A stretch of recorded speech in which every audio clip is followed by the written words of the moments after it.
Hello, hello, hello. This is the IMNerd Podcast, also known as IMNerd. This is our introduction episode. So my name is Frazier, and this is my co-host, Kenny. This podcast is going to just be literally about everything related to nerds and that whole bit: anime, video games, fantasy genre, Game of Thrones, Star Wars, Kingdom Hearts, you name it. Like anything that you could think about related to nerds. We're going to rant. We're going to talk about it. Anything that just recently happened, like Nintendo releasing an OLED version of the Switch, which, we'll get to that later. But we're just going to be talking about everything nerd related, and we'll even have a little pop culture segment. We'll have some Yugioh talk, especially since most people who do know me from Yugioh. I was a highly competitive player, world-renowned Yugioh player back in the day. I haven't played in a couple years, but that's pretty much like the thing that I'm mostly known for. And Kenny, you can speak to yourself. Well, the most people that know Frazier, they know me as being Frazier's friend with no credentials. They know me as. They might know me as the one guy who topped the regional using some bullshit ass FTK Exodia deck that he built with Frazier. That's hilarious. Yeah, I mean, we go way back. So we've known each other for like 10 plus years now. Yeah, we met in 2010? Yeah, met in 2010, met at Locals. For people who don't know much about like the card game world, Locals is like a store where they sell a bunch of cards and like all types of random things like figurines and stuff. But we met there from Yugioh and just immediately hit it off. Like I pretty much do with everybody who comes into my local. And they're friends ever since because we both like to rant and we both like all the same stuff. Yeah. So for our first segment, I figure we could talk about, since Yu-Gi-Oh is such a big part of my life, let's talk about a segment that we'll probably do every episode called Broken Cards in History. So every episode I want to kind of just bring up one card that we could just talk about. And why not, talk about one of the best cards in Yu-Gi-Oh, which you might know me for, Royal Tribute. This card is pretty much the reason why I became like a household name and I won a YCS because of this card. It literally makes both players discard all monsters in their hand. And if you don't know, in Yu-Gi-Oh, it's pretty hard to win if you don't have any monsters. So Royal Tribute was basically a sleeper pick. No one was playing Gravekeepers back in 2010 when I won. And my good friend Sean McCabe came up with the idea to play the deck, came up with the deck list. We tested it extensively, and every time this card resolved, it was an automatic game win, especially against the decks that were present back then. Plants, yep. X-Sabers, stuff like that. Some Stranglers playing Lightsworn, Black Wings. It was just game. You activate it, and there is nothing that you can do. Like, you just immediately lost for the most part, especially because back then, a lot of decks were playing like 20 plus monsters. It was just a monster heavy time in Yu-Gi-Oh! And dropping all your monsters left you at like, I don't know, just some trash spells and traps that just didn't matter. I could just run you over and kill you. Yeah, it wasn't going to matter. Important note, though, you mentioned nobody was playing Gravekeepers back then. Important thing to remember is there was a set that came out. Gravekeepers were irrelevant. Yeah. There's a set that came out that had Gravekeeper Recruiter and the guy that looks like the dude from 5Ds with the yellow hair. Yeah. I don't remember his name, but he's the guy that the monster that pops monsters. Yeah, by tributing he's ridiculous. A Gravekeeper. Descendant. Anyway, yeah, that set came out, and I remember going to the set preview at one of our locals with Frazier, Sean McCabe, and maybe Silverman, but I don't 100% remember. But I remember us going there, and McCabe at that set preview realizing how broken Recruiter was and buying them off people for like a quarter. Yep. Like just buying like all the Gravekeepers off of everybody. And because nobody thought the card was relevant. They're like, oh, Gravekeepers suck. But then Recruiter and Descendant, I think those were the two main cards, combined with the old Gravekeepers cards is kind of what made that deck. And Royal Tribute specifically. Yeah, that card, like Pot of Duality had just come out, I feel like, if I recall correctly. Yeah. So like you got to like search a little bit. You had a Lure of Darkness to draw to and like kind of dig for it. And it just, I mean, it was just one of the most powerful cards. It warped Yu-Gi-Oh! For that period when it so from November when that YCS Atlanta was up until February of next year. I feel like February was the next YCS, which was what do they call it? Six Samurais. So up in like that whole period, that whole like little 2-3 month period, Gravekeepers is just like the best deck by far. Like nothing can really compete with it. You would have to make your deck to beat Gravekeepers in order to like actually beat it. Otherwise, anything else like scraps, plants, X-Sabers, they just could not win. They all got ruined by it. You just got absolutely ruined. So this is one of those broken cards in history, in Yu-Gi-Oh's history, and I think it got like limited after, like shortly after that, like it got put to 1 or something, or put to 2. I don't know. I know that it wasn't really playable for a while after I won. Like I won, and then I think it got second at the next YCS, strangely enough, which I didn't think was going to happen at all. But somebody got second with it, and then it kind of just the ban list came out, and I feel like they like neutered it. It was like, this is not okay. Yeah, they got rid of it. Yeah, they got rid of it because this card would ruin your hand. Like, there was nothing you could do. Yeah, like literally nothing. Like a lot of the decks just was like, if I don't have monsters, like you can. Like even if you're left with like a couple searchers, it just still wasn't good enough. So yeah, because also Gravekeepers, even though at that time technically it was like Gravekeeper was the best deck to play, it was the meta, but it's also an anti-meta deck by design because of the way Necro Valley works. Yeah, it's kind of weird in that way, right? Like it was the meta for that period, and then it also was anti-meta. Yeah, and that is true. Like it definitely stopped plays all that shit. Yeah, like you couldn't do your plant stuff because of Necro Valley, and you couldn't do your X-Saber stuff because of Necro Valley. Like you couldn't play Pot Average, you couldn't play Monster Reborn. So it definitely did like completely hinder some of the other decks, while also just like doing exactly what it wanted unopposed. Like there was nothing that they could do. Yeah. Like, I'm setting the spy, and there's no card that like is going to stop this spy from getting flipped. 2,500 defense. Yeah, 20 Stardust Dragon attack my face down, and it flips up and it searches on a monster, and it didn't even die. It was just nuts. Like that whole thing was nuts. I remember most of my rounds being pretty easy. Every time I road tribute, it was a game win. I remember playing against one of the best players of all time, Jerry Wang, and I remember he's playing plants. I played him like round 9 of day 2, so it's like the first round of day 2, and I royal tributed him. He called the judge and was like, "Is this card real?"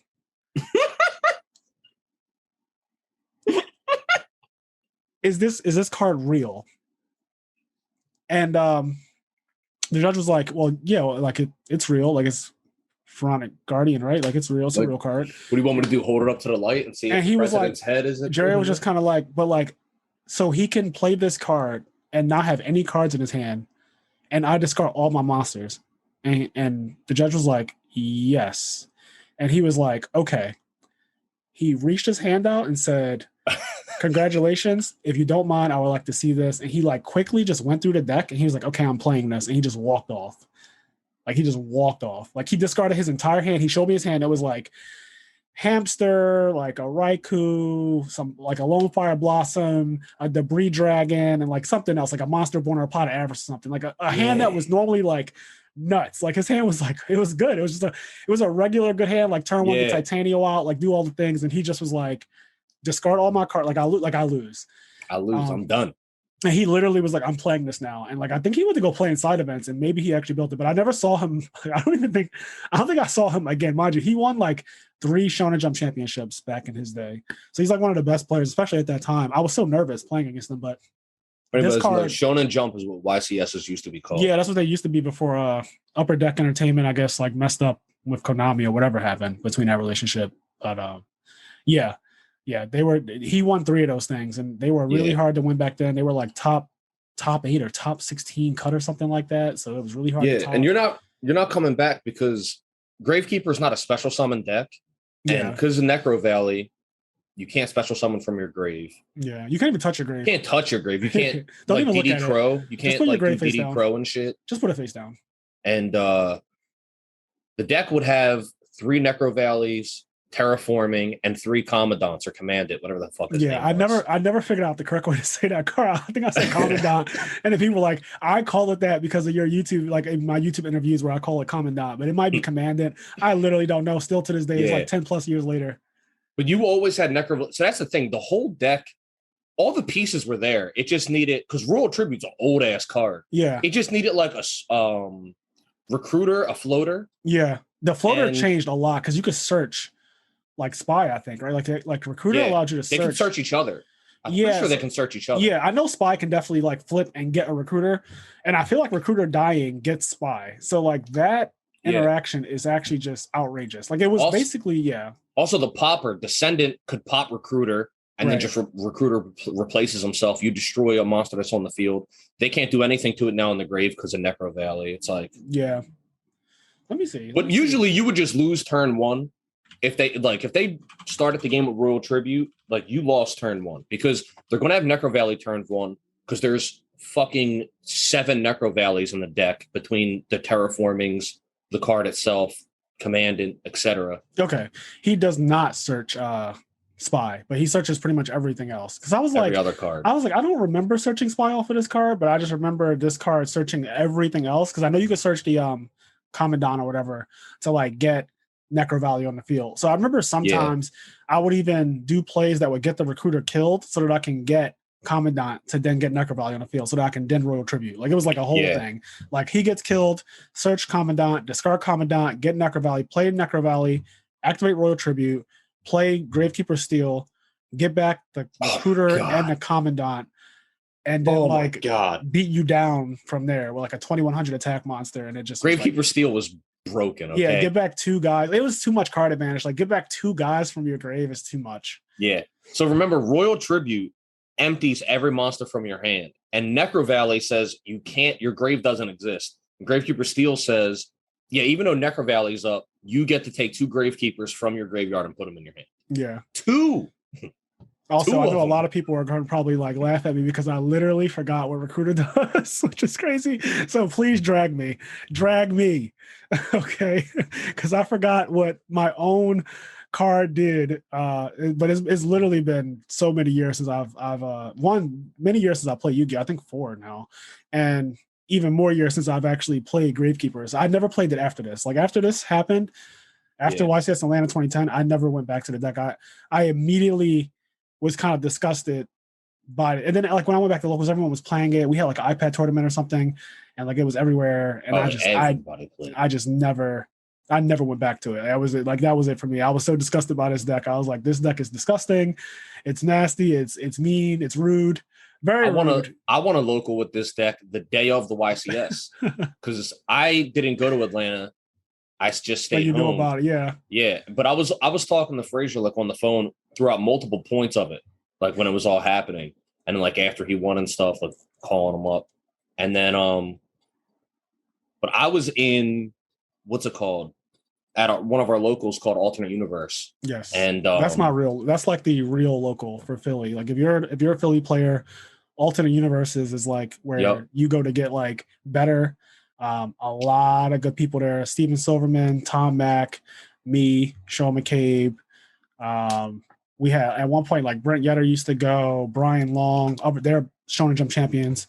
A lot like I'm missing so many people, and I'm sorry if I'm missing you. But so anyway, enough with their accolades. I won a local on the same day. Come on, man. Go ahead. All right. Go on. I won a local on the same day as YCS Atlanta. All right. Gravekeepers were out here winning that day. Yeah. And it was some good shit. People were like, this deck is fucked up. I just want to tell this funny story that a lot of people probably don't know, but this is how broken the Gravekeeper deck was. We had a friend who went to YCS Atlanta. He was from our local, but he wasn't really like part of like our group. His name was Sushant. He wasn't really like part of like me, McCabe, and like everyone else who was like around that was like our real core friends. But he knew about the deck from us. And he would go to Red Cap a lot. Yeah, he was a Red Cap regular because I think he went to college right near. Anyway, so Sushant plays, and this is funny, he plays Patrick Hoban round 1 of YCS Atlanta. Now, Patrick Hoban is not Patrick Hoban at the time. I don't even know if he had a top or anything yet. He's not who we know him as now. No, nobody knew his name back then. Yeah, he wasn't as big. Like he was on Duelist Grounds, but that's a different topic for another day. But anyway, Sushant, my friend, plays Patrick. And Sushant has a hand that's like a Lord Darkness and like Gravekeeper's Commandant and a bunch of like spells. And he plays a Lord Darkness, which says draw 2. And if you have to banish a dark monster from your hand, and If you don't do this, you discard your whole hand. So Sushant thought that every Gravekeeper was dark. Don't ask, just don't even ask. Half of them are Earth. Like he don't even ask. He played Allure. He draws 2, and he goes to banish Commandant. And Patrick is like, "Oh, that's not a dark monster." And Sushant's like, "Oh shit." Puts it back in his hand, and he looks at his hand. He's like, "I don't have one." And Patrick is like, "Okay, so you have to discard your whole hand." So Sushant discards his entire hand and wins that game. This is turn 1. That's how broken Gravekeepers are. He discarded all 6 of his cards turn 1, and literally, like when I walked up, I remember I walked because I won my first round pretty quick. I remember I walked up on this game and I was like, Sushant, what game is this? And he was like, this is game, I think it was game 2. He's like, I think this is game 2. I won game 1. Crazy thing about game 1, I played Allure without any darks and I discarded my whole hand. And I was like, you won that game? And he was like, yes. And Pat was like, yeah, unreal. And I was like, oh my shit. God, you are the biggest idiot I've ever met in my life. Like, how did, like, you won a game where you discarded your entire hand turn 1 and just somehow came back. Just how broken the deck was. I think Pat was playing Plants. I'm pretty sure he's playing Plants. I don't see him playing X-Sabers. Maybe he's playing X-Sabers. Doesn't matter what he's playing, honestly. As long as it wasn't Gravekeepers, yeah, none of them were Gravekeepers. Yeah, you really had a hard time beating that deck. So yeah, that's pretty much Broken Cards in History, our first segment. Yeah. Moving right along. So now I want to talk about the thing that kind of got me really into the nerd world in general. And I think Kenny here can agree. Like, most of you probably grew up on Toonami or Dragon Ball Z or some combination of anime when you were super young. That's what it was for me. Yeah. Depending on what age bracket they're in. Yes. Because I Googled when did Toonami start showing Dragon Ball Z? It wasn't until 1998, but Toonami was already on air showing like other stuff. Like, just remember it had like Tenchi Muyo. It did. Sailor Moon. Let me look up old Toonami lineups. I'm pretty sure it showed Ranma at one point. Inuyasha.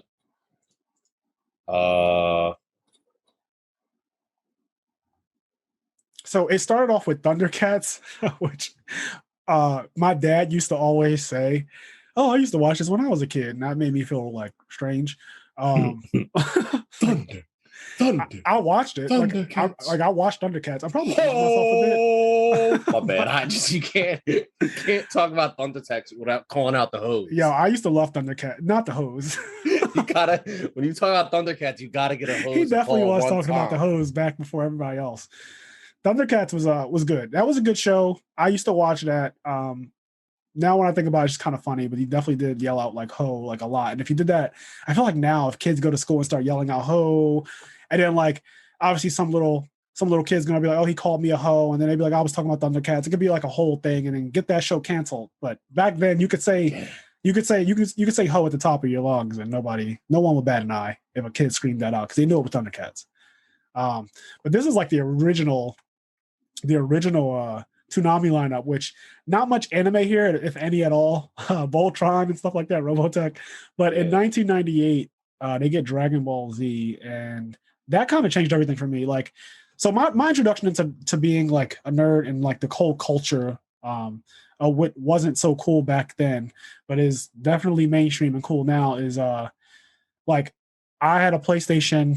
It was one of my first gaming systems. I played Final Fantasy VII, even though I didn't know what the hell I was doing. That game was way too complicated for me when I was that age, but I'm not going to say what age I was, but I was too young for Final Fantasy VII, but I started out like my RPG life playing Final Fantasy and Dragon Ball Z, watching Sailor Moon, like everything that came on Cartoon Network back in the day, Toonami. And I just kind of like, I remember every day at like 5 o'clock, I would literally stare at my grandma who was watching TV until she would like notice that I was looking at her.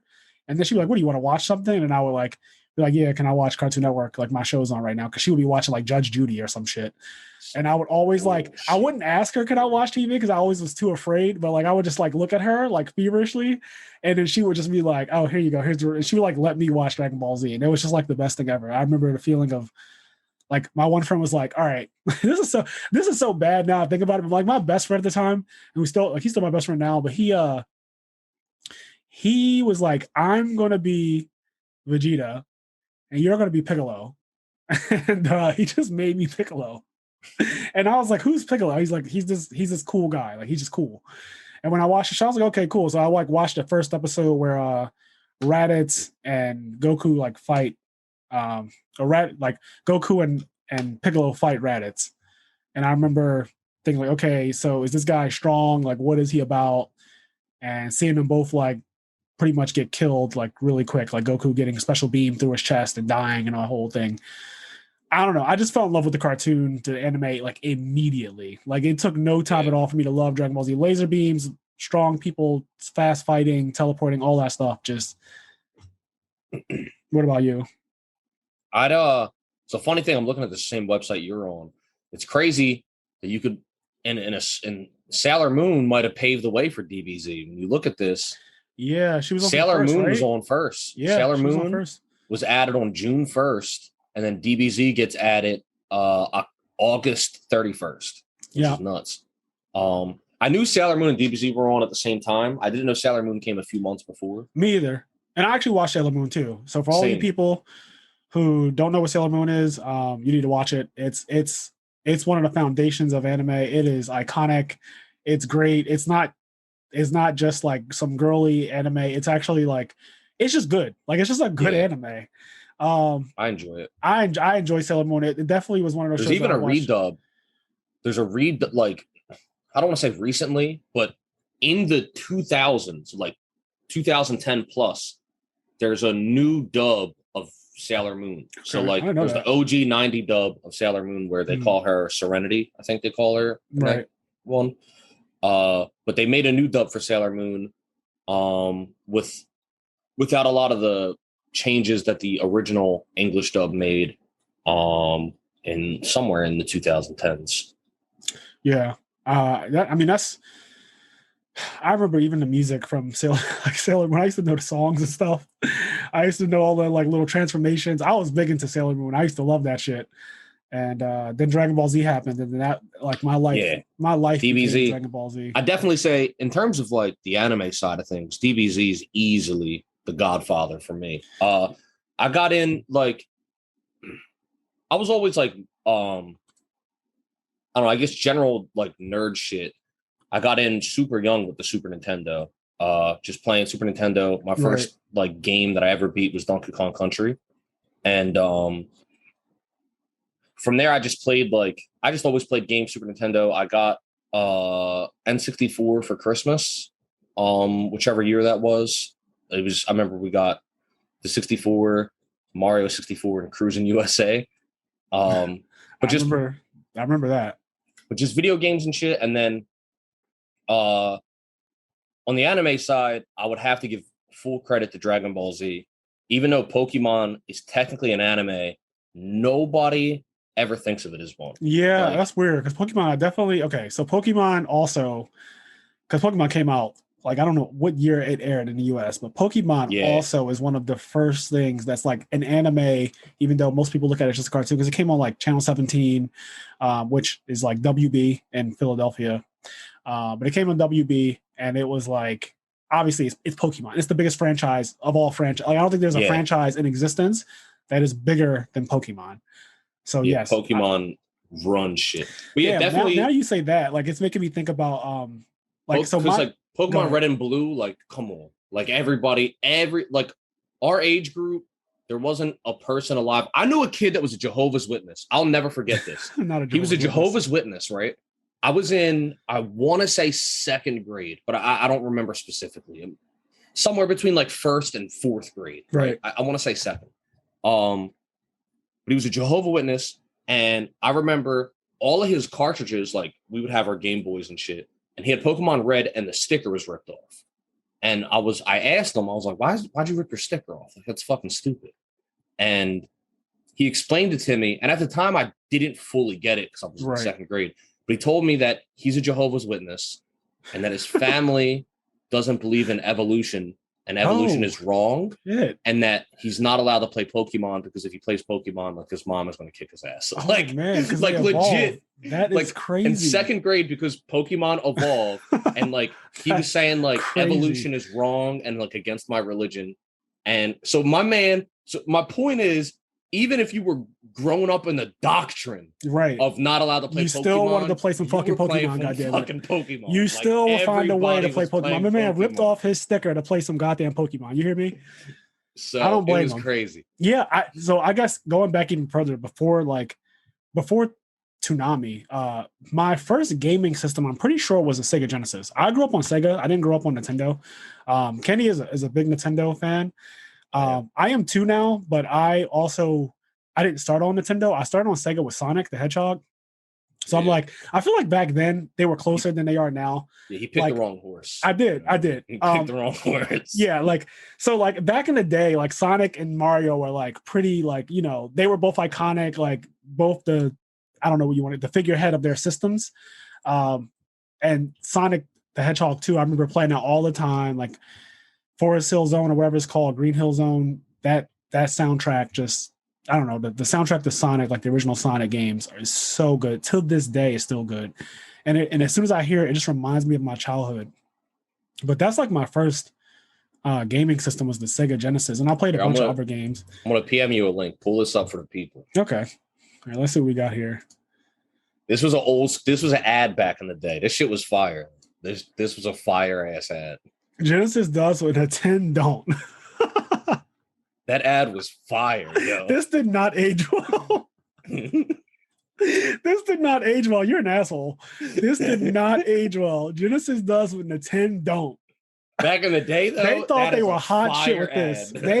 They thought they were hot shit. This is like when Microsoft made the Zune, and it was like the iPod killer. It's like, you want to talk about embarrassing, like things that just did not age well. This Genesis does what Nintendo don't. This did not age well at all. But yeah, I grew up on Sega Genesis, which quickly became a PlayStation, thank God. And PlayStation introduced me to like Crash Bandicoot and Final Fantasy and Tomba, Tomb Raider. Metal Gear Solid, yes. Metal Gear Solid, even though that was a little, for me, that game was hard. And my friend who was my best friend, who was like 3 years older than me, would play that all the time, and he could actually play it and beat it. But I was like, I'm sneaking around and put myself in boxes and shit and getting that box kicked and choked out. It was a little traumatizing for a child. I'm not going to go into the whole thing right now because it can be a whole topic, but I just want everybody out there to know Metal Gear Solid 1 is amazing. And the rest of them, y'all are tripping. I just want y'all to know you're fucking tripping for the rest of them, all right? Not all. Okay, I like Metal Gear Solid 2. Is it called Sons of Liberty? Look, all right. That's the one you play as Raiden, I think. The first one with Raiden. I like that game. I know it's probably not the best game, but like, I remember, okay, the reason why I like it is because that's the first Metal Gear Solid game that I played that I actually knew what the fuck I was doing, because I was like a teenager, I'm pretty sure, or like at least old enough to understand how to play video games for real. And playing with Raiden, he had a sword, he could flip. And there was one part in the game where he was completely naked, and you had to hold your junk and run around naked. It was kind of was a pretty funny part. Yeah, that game was amazing. I used to love that game. Then they made Raiden into like as the cyborg anime ninja. As it progressed, he just became like this godly character that could like do breakdancing with like mechs and stuff. Like he could spin mechs around on his feet because he was that strong, and he could cut titanium, and it became a little bit much. So Metal Gear Solid did start to get a little out of hand. I stopped after 2. Like after Sons of Liberty, I was done. I was good on that. Game was great. And that's where that guy just wants to make movies though. Like I don't understand.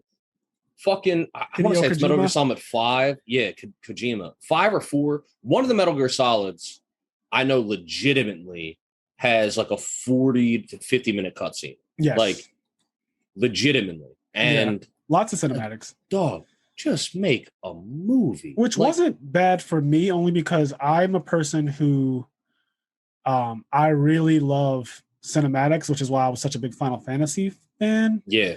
Because that was like one of the first games. I started playing Final Fantasy with 7, but then Final Fantasy 8 was like the first one that I kind of like knew how to play video games. Like I always say, like even though 7 was the first one I played, I didn't really know what the hell I was doing. I was too young. Yeah.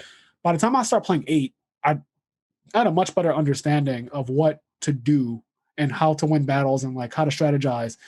And I just remember 8 had some of the craziest cutscenes back then. Like, oh my God, look at how real these graphics look. And look, like, fuck the cutscenes, the intro. Yes. FF8's intro oh my is God, the to intro. this day one of the best intros to a video game. Like the opening movie is one of the best. If you haven't seen Final Fantasy VIII's intro, literally stop this, like pause this video right now and just YouTube Final Fantasy VIII opening and just watch it and just come back. Because it's the beach, the fucking hair, the hair graphics were like OD. For PlayStation, for 1998 or whatever this was iconic as fuck. Like you could not get better graphics. You couldn't imagine a more like cinematic scene in a game. Yeah. I remember my dad watching me play it and he was like, damn, like this looks, I want to say we used to say it looked real, but there's no way. There's no people way. said that. I feel like we did though. I feel like we said that those graphics were real, even though there's no fucking way that those graphics were considered real. Every console people say graphics will never be better than this. Like graphics don't get better than this. I'm going to look at Final Fantasy VIII. Let's see some images. Yeah, we thought that this was like that's not even in game. What is that? That's not even FF8. That's actually some. That's like some that's cinematic some Unreal Engine shit. Yeah, it is. Yeah, that's not how it looked back in the day. This is this is the remaster. This is the remaster for sure. Like this game did not look this good, but I think you guys get the idea. Like this was not real. Even though they were 3D models in game, they looked like breathing sprites. Yeah, like, I'll never forget how blocky they were, and like you could see them moving and shit.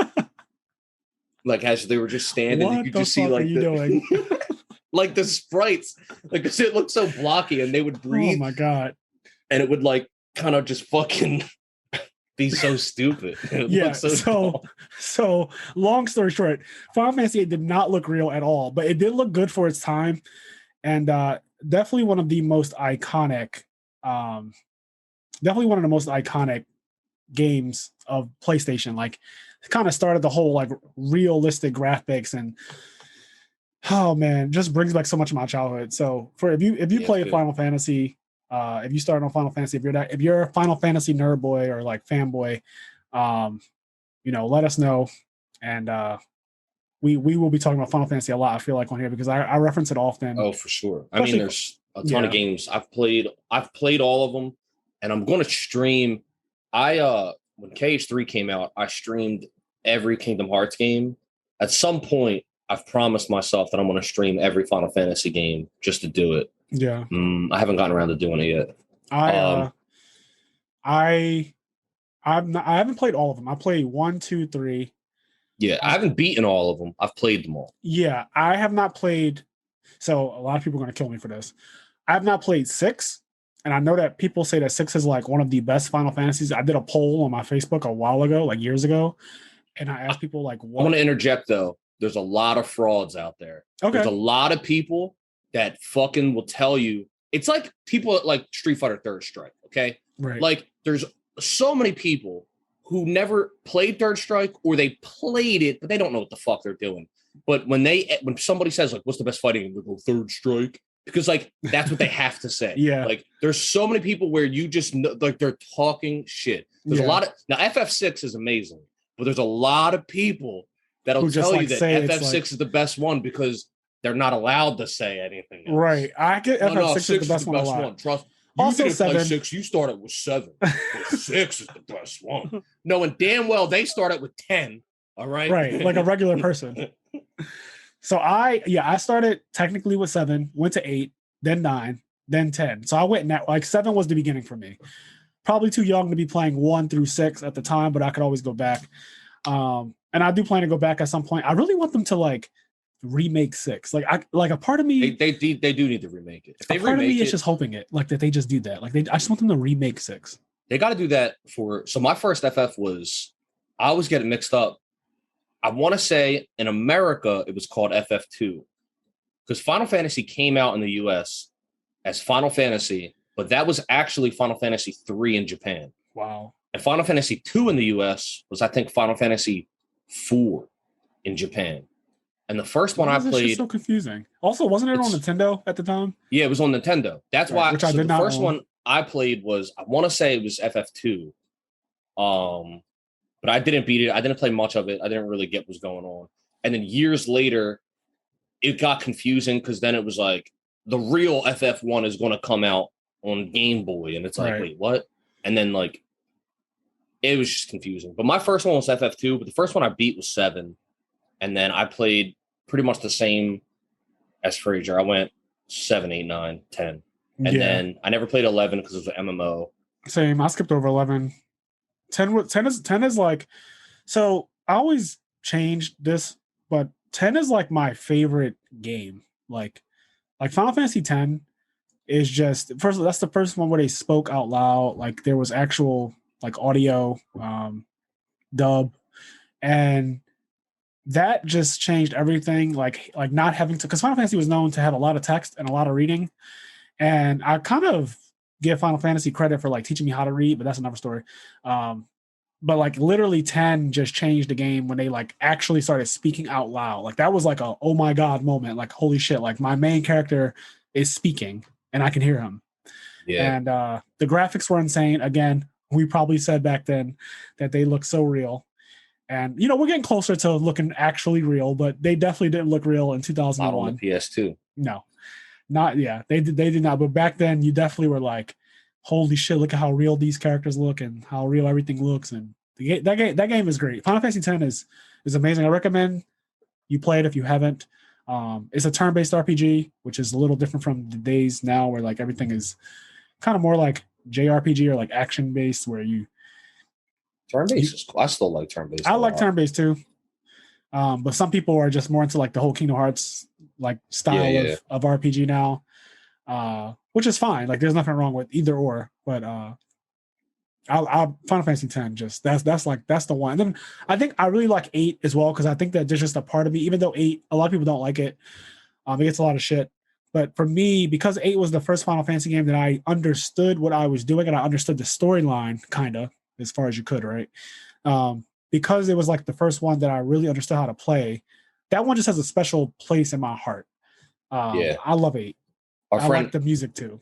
My friend Ant, I know the Ant, 8's Ant's favorite, and he gets a lot of hate because I know a lot of people hate on 8. Yeah, people hate on 8, and it really, when I first realized that like 8 was an unpopular Final Fantasy, like it was an unpopular opinion to say 8 is good or like 8 is your favorite. I was kind of hurt. Like I was like, damn, like 8 to me was insane. Like I used to talk about 8 all the time.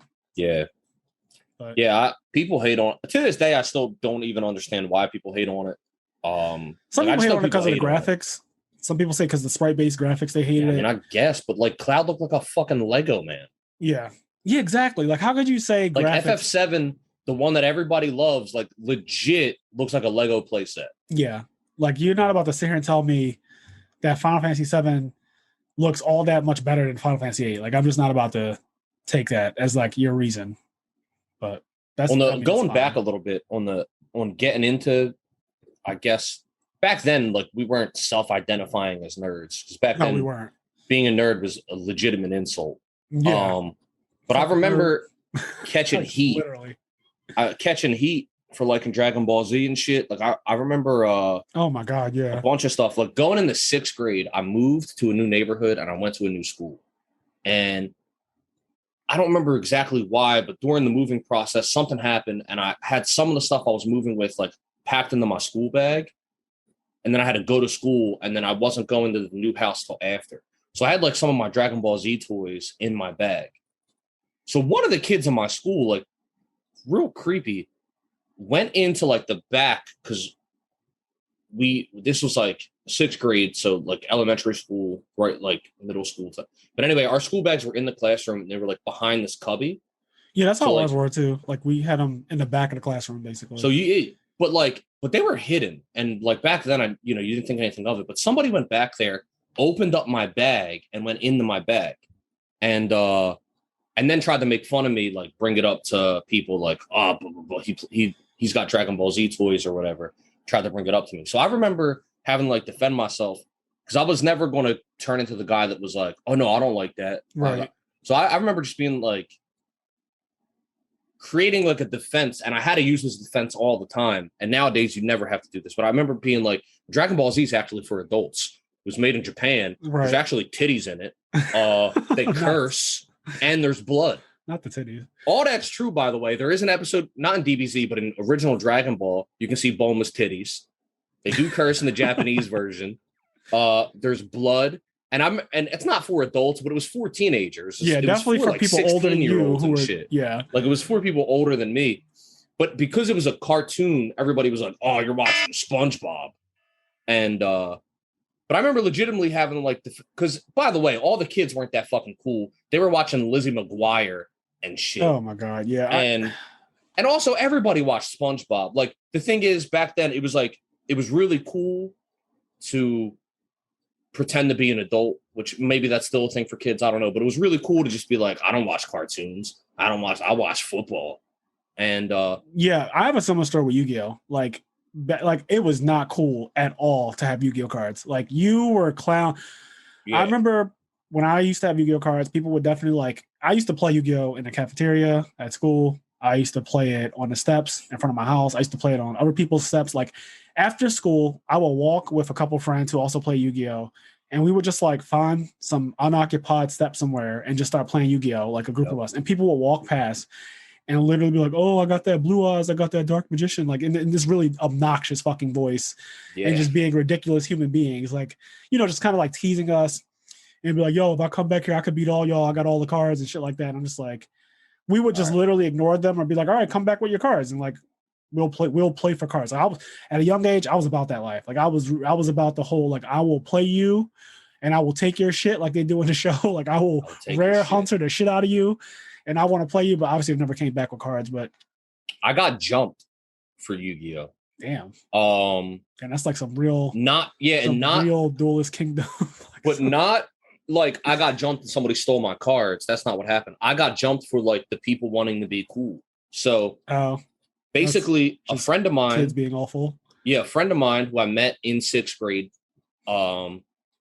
He got into Yu-Gi-Oh because that's around. I got into Yu-Gi-Oh, I want to say in 5th grade. It might not have been out in 5th grade, but I got Yu-Gi-Oh either came out when I was in 5th or 6th grade. It came out around that time, and I got into it. And then my one friend got into it, and we played it all the time. Blah blah blah. I ended up moving away in 8th grade to a new neighborhood. A year or two after, I come back to my old neighborhood to hang out. So I'm hanging out with one friend, and he's got like this whole new group of friends. They're all like getting high and shit, and like they get drunk all the time, and they just get high. Oh, cool. They think they're super fucking cool. Oh, cool. This is one of the reasons why I ended up never really doing drugs or drinking, because at the time there was just like a crowd of people that I just didn't get along with, where they just thought they like it was themselves by like this. For me, if I call you cool, it's usually an insult, because there was a point in time when like people were just trying so hard to be cool. Yeah, I'm like, oh, you're fucking cool, dude. Like to an obnoxious level. So anyway, I go up and I'm talking to him, and then he's with all his new friends. They're like sitting on the stoop and they're like cool as shit. And I was like, I brought up Yu-Gi-Oh. I was like, oh, dude, remember this? Blah, blah, blah. And then he was like, nah. Like, I never even really played Yu-Gi-Oh like that. Like, that was you on that nerd shit. And I was like, what are you talking about? I was like, you played all the time. He's like, nah, I never fucking played that shit. And then, like, I remember him and somebody else going out of their way. He was like, oh, what's that? Like, Blue Eyes Charizard or something. Like, they would like, they know it, like Blue Eyes Magician or something. It's like, you know what the fuck you're saying. Shut the fuck up. Right. Anyway, 2 nights later, I got jumped. He set guys up to jump me for embarrassing him because I was talking about Yu-Gi-Oh and said that he used to play it. Like, and I got fucking jumped because he was intense. So embarrassed that I brought up the fact that he used to play Yu-Gi-Oh. Luckily, I've never gotten jumped for Yu-Gi-Oh, but I've definitely had my fair share of teasing, which I think just served to harden my skin, if anything. Like, I never cared about, like, obviously it was fucking annoying, but I never was like, I'm going to stop playing this game because it's not cool or because I get teased about it. Like, I persevered through that shit and was like, I like this game. I feel like I'm good at this game, even though I probably wasn't. And I just never cared. Like, being cool didn't matter to me when I was a kid, really. Like, I knew I was like different. I knew I was a nerd. I knew I was into video games and cards and things that, like, the average, I guess, young teenager or young adult wasn't really into, and that never bothered me. And I think that like Yeah. I'm glad that now it's like the world is way more accepting of people just being who the fuck they are, and just if you like Sailor Moon and you want to fucking dress up as Serena for Halloween, that's your prerogative. You do that, and nobody better say anything to you, otherwise they should shut the fuck up. Pretty much. Yeah, I mean it's cool now. Yeah. But yeah, I mean I would say, yeah. So huge tangent, but between early video games like Final Fantasy, Zelda, I didn't mention, but Zelda, we can talk about Zelda some other time, but Zelda's in my top 5 of all time. Yeah. But Zelda. Zelda's like at the beginning of my my gaming career, because like the PlayStation and then Nintendo 64, right? Like those kind of went hand in hand. And Ocarina of Time, like probably the most popular Zelda game, I want to say. Like it's so everyone knows Ocarina of Time. If you don't know other Zelda game, like that is like the one that most people will like, okay, I know Ocarina of Time. Yeah. Definitely. It was my first Zelda. Once again, it's like those like FF7 and Zelda get paired a lot because FF7 and Ocarina of Time get paired a lot. Yeah. Because they were, for like my age group, the introduction, and just not even that, like they at the time were just like the biggest. They were the first 3D versions of their games, right? And they were just huge. Like Ocarina of Time created Zelda fans, and FF7 created Final Fantasy fans. Yep. In my bracket. I went back and played a bunch of them, but Ocarina of Time was for me like the original. Like Zelda 1, I didn't play Zelda 1 till like fucking 10 years after Ocarina of Time. Yeah, easily. Like I mainly only played Ocarina of Time really, and like I remember looking at some of the older ones and I was like, oh yeah, I'm not going back, because I saw the graphics and everything. I had already moved on. I was like, this is too much for me. But I appreciate that they existed. They crawled so that I could walk and all that jazz. Yeah. But I'm a sucker for sprite work, man. Like A Link to the Past, like I love the way that game looks.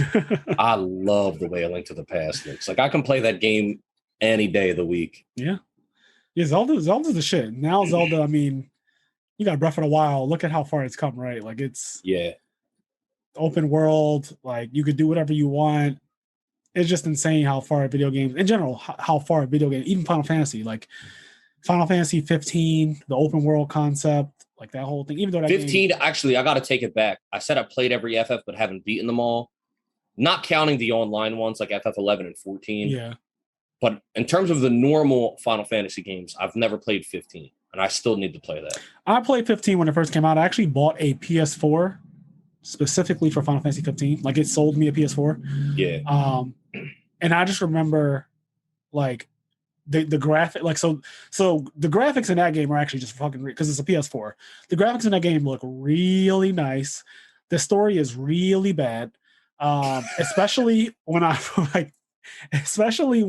played it, because I don't know if you guys know this about Final Fantasy 15, but when it came out, it was like not really complete. Like the storyline was missing parts, and like a lot of it wasn't explained.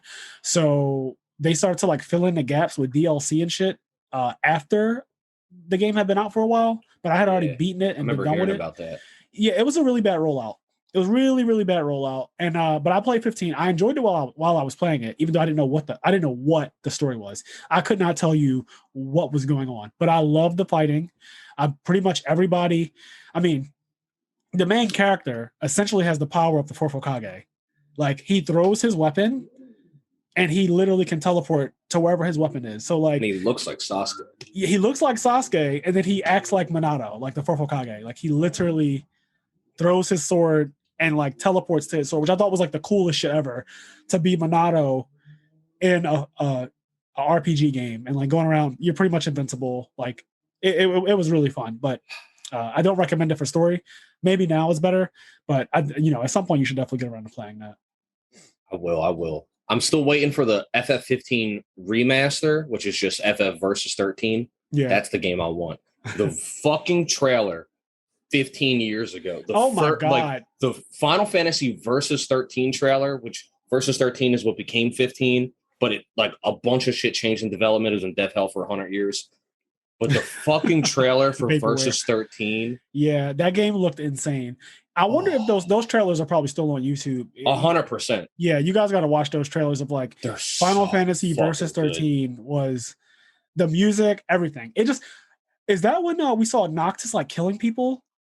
Yeah, I'm pretty sure. Like, I've seen a bunch of them, and they're jumbled in my head. There's a lot of them. Yeah, the one trailer is like he's fucking on. I think he's on his way to a place, and he's got all these crystal swords that he like makes appear, and he's like fucking up all these soldiers and shit. And then I think it's the end of the trailer. He walks up these big, and it's like in a city, but he walks up these big ass steps, and then he like sits on the throne, and you see his eyes and shit, and it's just like that's fucking Sasuke. He looked, it's Sasuke with a whole lot of magical disappearing swords. It was, oh man, Final Fantasy. That game looked so promising, and it just never came out. And then we got 15, and 15 was like just.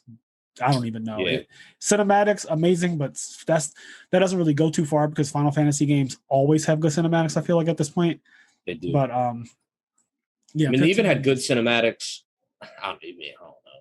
Even like they're not cinematics, but they had really good story sequences, like even back in like 6, 5. Yeah. It did. Or, it did. Like I've seen some cutscenes of like 6, and I agree. Like they definitely did they were always about the theatrics back then. And the music. And Nobuo Uematsu, just the best composer for games.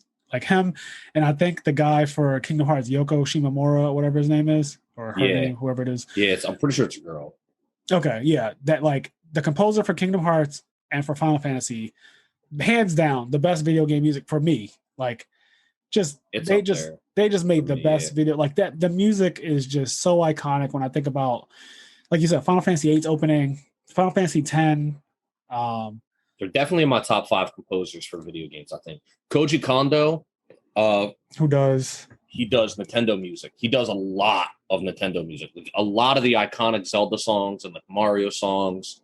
Koji Kondo did like most of the iconic Nintendo songs that you remember from back in the day, I think, were done by Koji Kondo. Yeah, and he's a legend for me up there. So like like that is that? I'm pretty sure that's Koji. Yeah, that's probably the most iconic music. Yeah, and the Hyrule theme, all the video games. Like, yeah, and then I just said like 7 times. Who the fuck was the other guy? Oh, David Wise. He doesn't have a huge catalog, but he did the music on Donkey Kong Country and Donkey Kong Country 2. That's also an iconic. And those soundtracks, like the music for Donkey Kong, good. Old Donkey Kong has some good ass music. It really does. It had some really. I used to play Donkey Kong, even though I wasn't good at it, because my grandpa had a Nintendo, and I didn't have a Nintendo at home, so the controls were always weird to me. But when I would play it, like I remember just the music was so atmospheric, like that. Yep. Made me want to, like, I wanted to go over to my grandpa's house who lived in New York. I'm from Philadelphia, and I used to like literally want to go over his house just to like hear the music, if nothing else, because I sucked at like getting far in the levels. Like I was not good at Donkey Kong. I remember being awful at Donkey Kong, but the music was just it's a hard ass game. Yeah, it was not easy, at least for me. It's not. Don't even say at least for me. It's hard, period. And if anybody wants to be a bitch, they're just being a bitch. Donkey Kong Country is a hard fucking kids game. All right. Okay. It's a hard fucking kids game. Yeah, I agree. All right. Well, let's segue into another segment. So let's go into an anime, specifically anime segment right here. Okay. So let's talk about let's just run down like our favorite 3 anime. I'll go first. So. Bruh. I know, right? This is like, I guess I'm fucking. Let me. Yeah, this can get crazy. So let me pull up my. Hit me with your best shot. All right, so most people who know me know that my favorite anime, like of all time, like there's no anime that I consider better than this one, is Death Note. Death Note is my absolute favorite anime. Like it is just. I'm going through Death Note for like the 10th time. Really? Right now. Yeah, literally right now. So my experience with Death Note is manga. I read the manga. Right. And I remember going through the manga. I remember being in school and this girl would bring the manga to school. and then we would trade. I would let her borrow like Sayuki and like Get Backers, Right. and then she would let me borrow Death Note. We would trade. I read all of Death Note like trading with this girl, like in school, just reading it, like just fucking ignoring my teacher and just reading Death Note, and I like being super addicted to it. And then I didn't watch the anime. I read the manga like legitimately 5 times, and then I didn't see the anime until Netflix. I didn't actually watch an anime until Netflix. Wow. And then I've only seen the anime once, and I'm going through it the second time, like right now on Hulu. Oh, but the manga, so you've only seen the anime? I've only seen the anime once before right now. Wow. Back on Netflix. Because I just always read the manga. Like my first introduction to it was the manga. Yeah. And then like I reread it. Like I did the opposite. I started with the anime. Times. I went back and read the manga after my friend told me that the manga has like a slightly different like ending. Yeah. So I fucking love it. But I'm re-going through it right now. I just super duper mega spoiler alert if you haven't seen Death Note. Yeah, if you haven't seen Death Note, please watch it. Like you need to watch it. But yeah, we're going to talk about like at some point during this podcast. I'm going to spoil something right now. So spoiler alert, because I want to say what episode I'm on. I just finished, I think, episode 26. Oh, so L just died. Which is the episode after L dies. Yeah. And holy fucking, like, because I randomly was in the mood. I was like, I want to rewatch Death Note. Because I've only seen the anime once. And, like, I love the manga. I'm just rewatching it right now. So, anyway. Such a good anime. I cut you off, but insane. I fucking love Death Note. Yeah, I mean, look at what happened. Like, it's not even his favorite. And look at what, like, the response, like, Kenny gave. Like, it's not in my top 3, but I love it. Death Note is literally my absolute favorite anime that has ever existed. Like, it is so fucking good. I think it's so well written. I think most people agree it's so well written. That's part of it. A lot of people hate part 2. A lot of people hate part 2. After L dies, a lot of people hate it, but I don't. I'm such a fanboy. I don't mind part 2. It's definitely not as good as part 1. Like, no question, the best part of Death Note is L versus Yagami Light. I am a Light fanboy, by the way, so you know, if you guys are L fans, then sorry. I'm pretty neutral, man. And people hate that about me because, like, people are like, I've never heard anybody be neutral about this. Yeah. So the thing is, like, I'm a Light stan. For me, Light was right. Is so good, right? But L and Light, like, their interaction was just so interesting, and I was so like, I thought both were so dope. Like, they were. I never was at a point where like I wanted one to win. I was always kind of at the point like I can't wait to see which one wins and how it does. Right. So you just wanted to see what the outcome was. Because I just like I liked it so much, and like there was things on Light's side that I agreed and disagreed with, and then there was things on L's side I agreed and disagreed with, and then although as time has gone on, I've become more compassionate. I think I've grown to side with, in terms of the philosophy of it. I think I've sided with L more because like. Back then, I was for capital punishment. Now I'm against it. So I think overall, my philosophy now will lean more. That said, L fucking will kill you in a heart. L doesn't care about killing people. Yeah. Like L isn't justice either. There's an interesting video. I think Seth the Programmer. I think it's Seth the Programmer. It's either him or Swag Kage. One of those two. They're like really big YouTubers. One of them posted a video very recently about L versus Light. And like another video about like was L evil, like that whole like the creator. It's funny in the in one of the volumes, I don't know, but there's like a Q&A. Yeah, and somebody brought this up too. Yeah, somebody asked like blah blah blah, like which one is justice or something, and he was like, or like is L justice or is L good? And he says like L is slightly evil.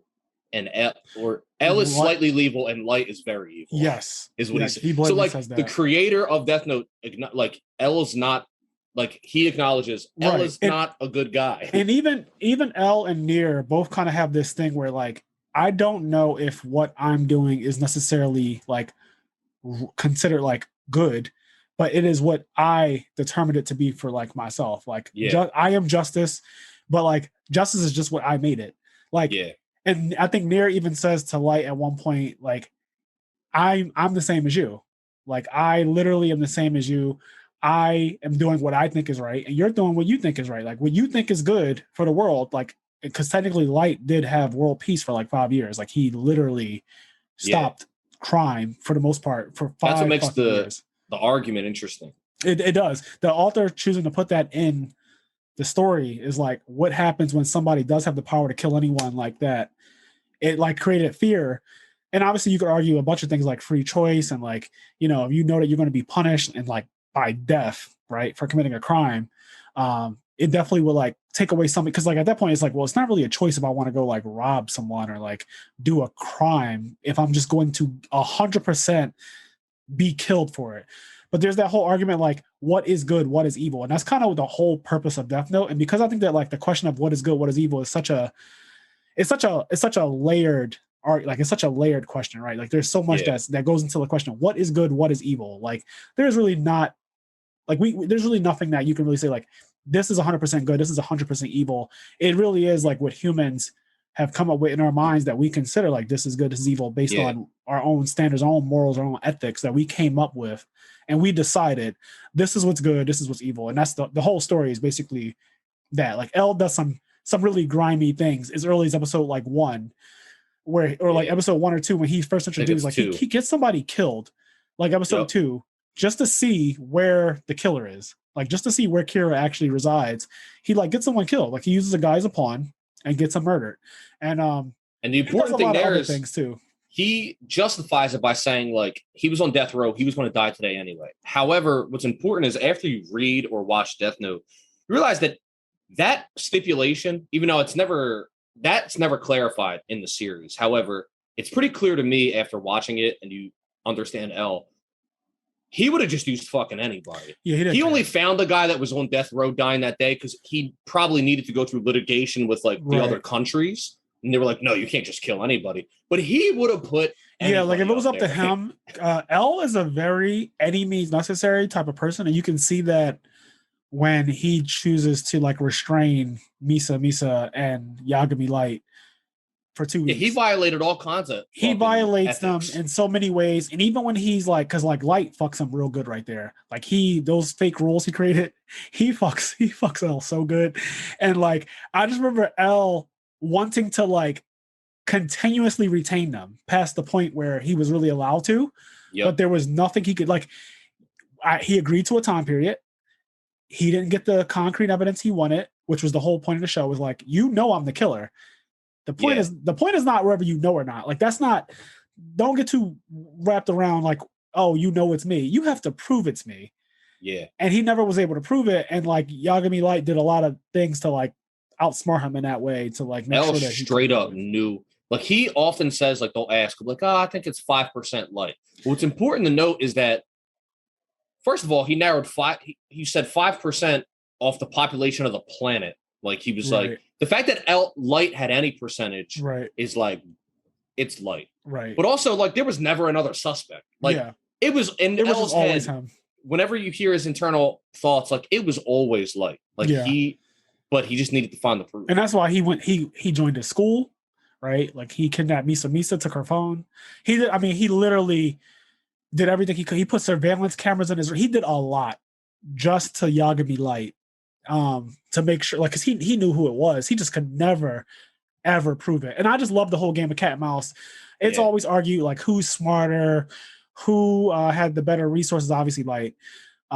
Who used the resources better, which is that one's actually debatable. Like, given what they had, who used it better? Yeah, I think what's important. It's hard to say who's smarter, but I think what's important to say is that even if the roles were reversed, if Light was L and L was Light, I think Light would have died. Like, I think given the circumstance, you know what I mean? Yeah. Like I think I can agree to that. I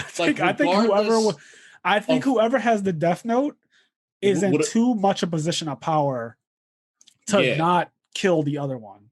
Like, I do agree with that. Same thing would have happened there. Yeah. Although what's interesting though, and that video I was talking about, who's smart. Like there was a video that Seth the programmer Swag Hage did.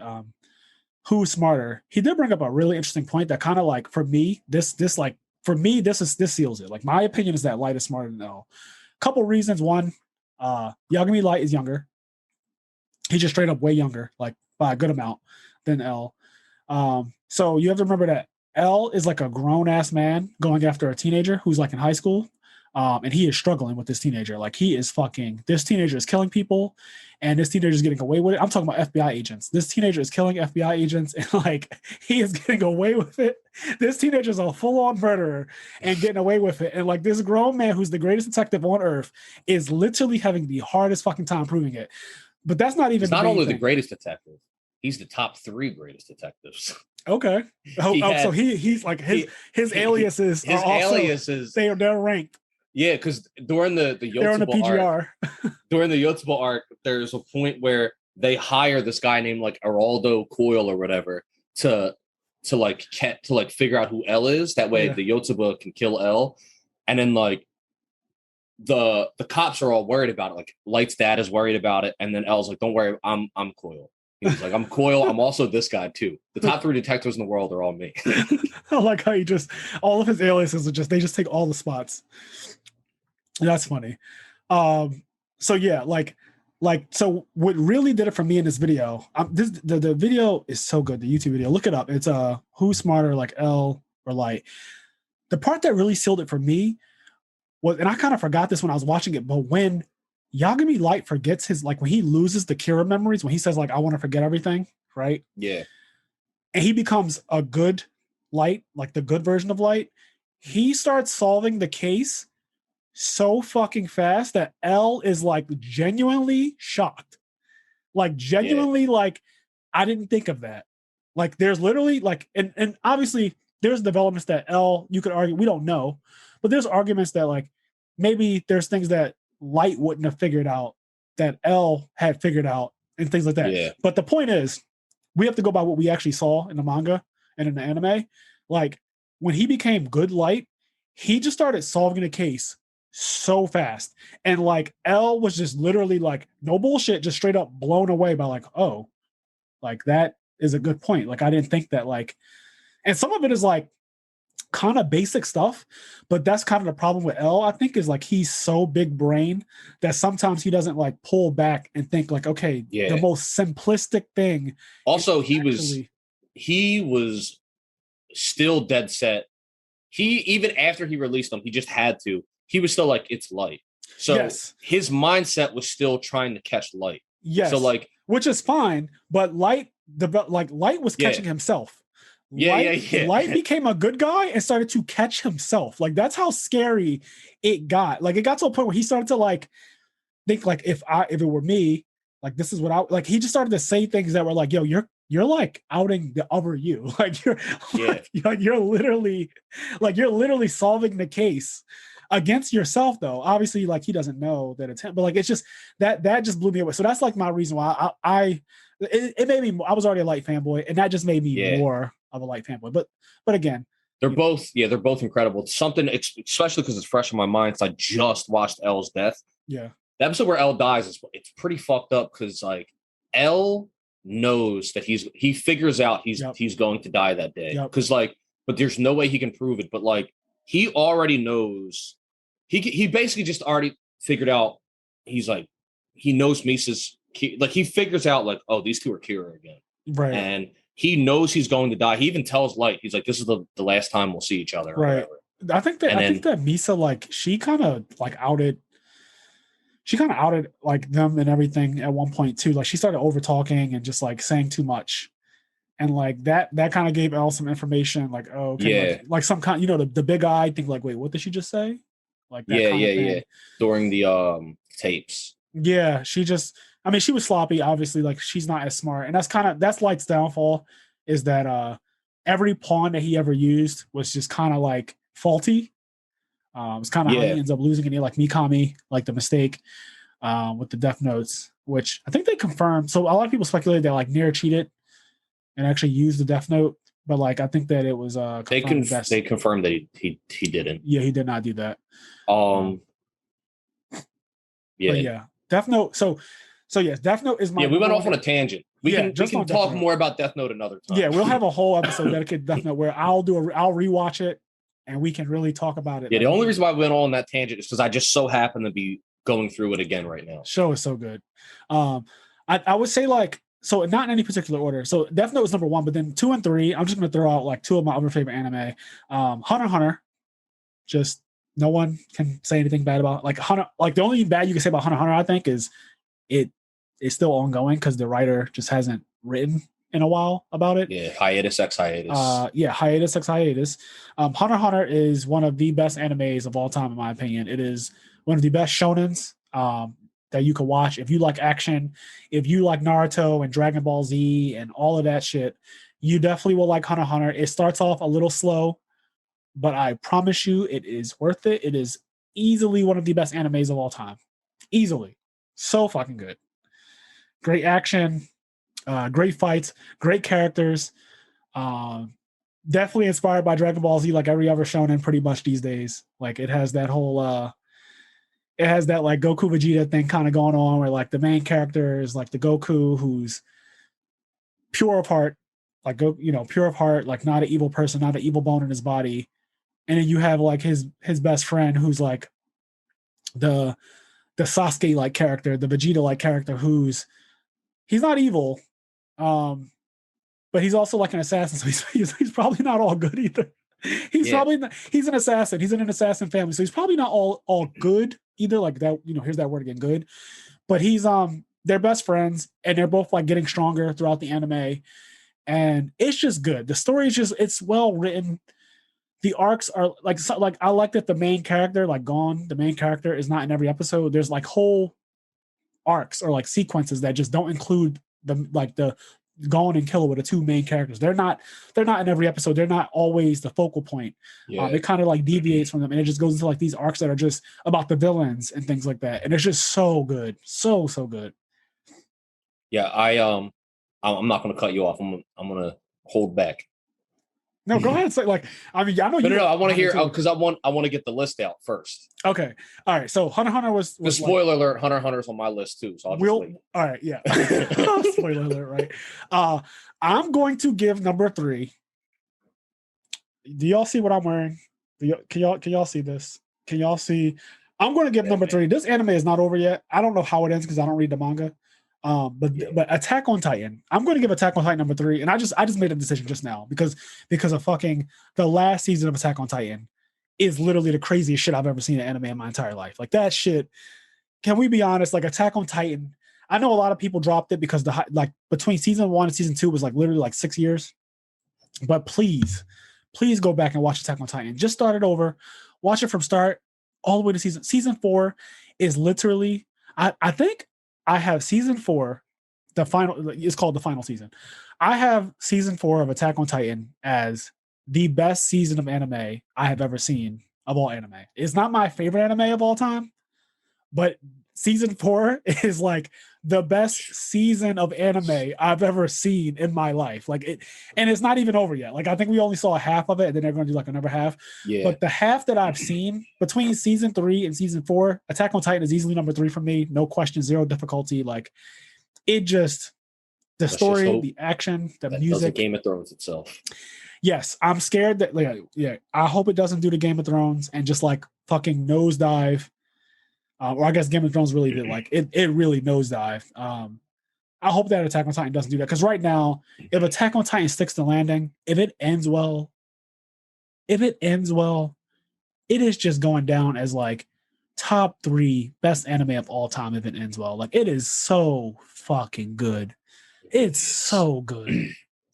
Yeah, the bright side for Attack on Titan is that the author finished the story. So, so they don't have to make shit up.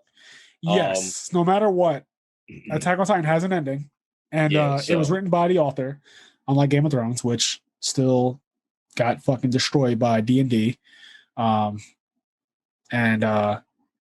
We may never get a real ending to Game of Thrones because the writer George R.R. Martin has not finished these last couple books yet, and he's pretty old. It's been 10 years since the last book, I think. I think yes. I think the last book came out in 2011. I think the last book came out in 2011, Dance of Dragons or something like that. So it's been 10 years. And there's still 2 books left. There's Winds of Winter and then A Dream of Spring or something. Yeah, yep. So Yeah, Game of Thrones nosedive. I'm hoping Attack on Titan doesn't, but even where it is right now, it's kind of funny. My top 3 has 2 anime that have not ended yet. Like, Yeah. Well, the thing about Hunter x Hunter, the pass I say you get for Hunter x Hunter is that the anime is done. And even though the manga is still ongoing, where the anime ended, they wrapped it up in a beautiful place where, spoilers for Hunter x Hunter, they wrap up, Gon accomplishes his goal. He meets his dad. Yeah. Like, that's Gon, that's his, I want to be the Hokage. So Gon accomplishes like that goal of meeting his dad. And then like the next arc of Hunter x Hunter like opens the world up and they like do other stuff. But like the self-contained story of what we've got to see in the anime, like it feels like an ending. Like it's like the end of that era of Hunter x Hunter. Like, even if the manga continued, that's like, for One Piece, that's like the end. That's like where the time skip would happen, right? Like that's like the end of that chunk of the story. So like, yeah, I mean, I don't know. Hunter x Hunter, the anime's done. The anime's done. Yeah. So. I mean, if Hunter x Hunter never had another episode, I'm fine with that. It's in my top 3. It's one of my favorite shonens. Yeah. It's just so good. Honorable mention for me probably goes like Code Geass, Demon Slayer, but obviously Demon Slayer is still really early. But like, it's just I enjoy it because of animation. I also have like Death Parade, My Hero Academia, which is still ongoing. Like I like a ton of anime, but top 3: Death Note number 1, Hunter x Hunter number 2, Attack on Titan number 3, and I think Attack on Titan is end up like I've said to people multiple times now. If Attack on Titan sticks this ending, I'm going to have to rewatch Death Note and rewatch all of Attack on Titan, and then come up with which one do I actually think is my favorite like anime of all. Yeah, because like Attack on Titan could very easily take over Death Note for me if the ending is. I think Death Note ended really well, even though people don't like the second half of Death Note. Like the way it ends, I don't mind it. Like I actually, I think it's an ending. Like it's a good ending. I also just think the second half is still good, but I do think the first half is better. Yes, but I think it's only better because like I think the reason why it's better is because like we as an audience, whether you were on Light's team or not, we're so invested in L. Get the haters. Like the L Light dynamic was drag them. What brought us in, but yeah, Near and Mellow are dope. Yeah, I think the second half is great as well. It's not, obviously, I agree, it's not as good, but it's still very, very good. And all right, so let's move on. So what's your do your top 3, your favorite anime. They don't have to be the best anime, you know. They don't have to be. Yeah. You know, if you want to throw something out there that might be. It's tough. I'm just looking through a list real quick. Yeah, I know you have a lot. I've seen so fucking many. And take your time because I can cut, you know, this middle part out. And... All right, so my favorite anime of all time is Fairy Tail. No, holy shit! I was about to hang up.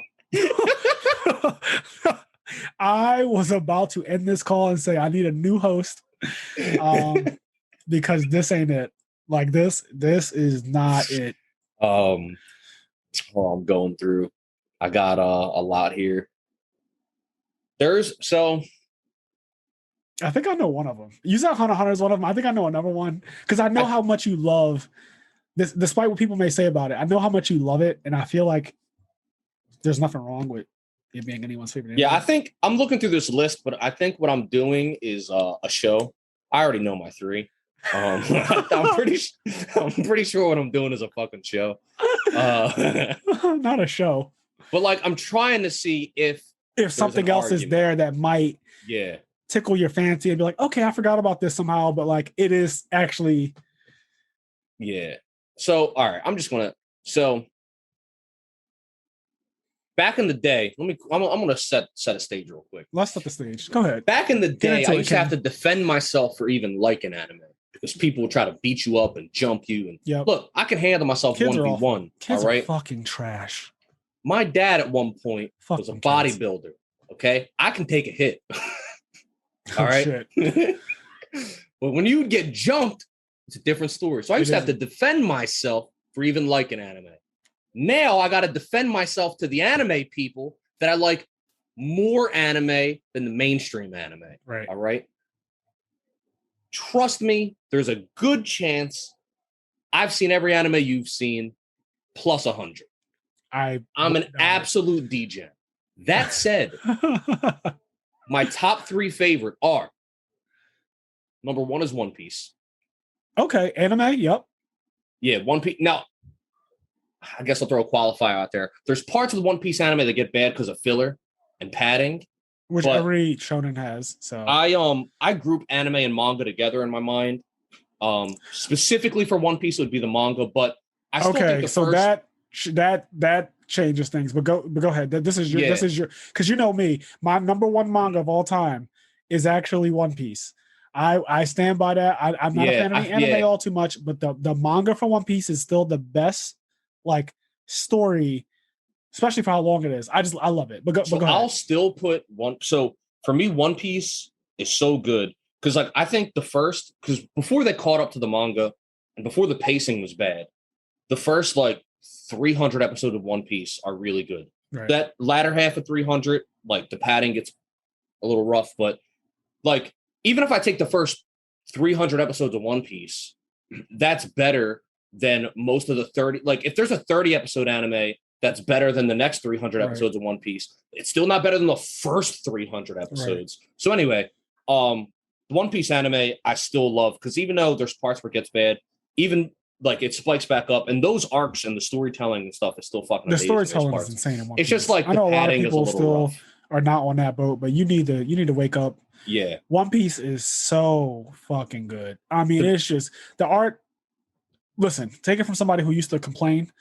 I used to say I'm not reading that shit. I'm not watching that shit because the art looks terrible. You can ask Kenny. I used to always say that. Yeah. But I got into One Piece as a One Piece hater. I'll explain that in a moment. I did too. I hated One Piece just because it looked stupid. And I said, I don't know how this sells more than Naruto and Bleach and all the popular manga and anime back then. Like it would like have more sales than Naruto, Bleach, and Fairy Tail combined. And I'm like, how is that possible? Like this shit looks trash. Yep. And then I decided to read it, and I was just blown. I was blown. Oh, and I still continue to be blown away to this day. But I was just blown away. So One Piece being your number 1, so especially when it comes to grouping anime and manga together, I totally get that. Yeah, but I'll even say even if I take the group away, the anime for One Piece, because I legitimately One Piece spoilers. Just assume everything's spoilers. If I say the name of an anime, just assume it'll get spoiled. I mean, this is a nerd podcast, guys. I assume that you watch and listen and you know nerd shit. So legitimately, like even if I just go to the early shit, right?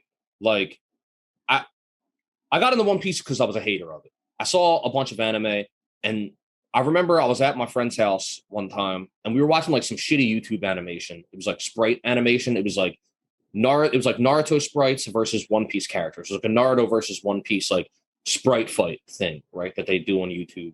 And it was like 4 episodes, and we were watching it, and it was just dope. I knew nothing about One Piece, but the animations and shit were dope. There was a guy there. He was like the only person that knew that watched One Piece there. And he was like, yeah, this is so dumb. One Piece would just kill them all. Like he's just better than all of them. He's so strong.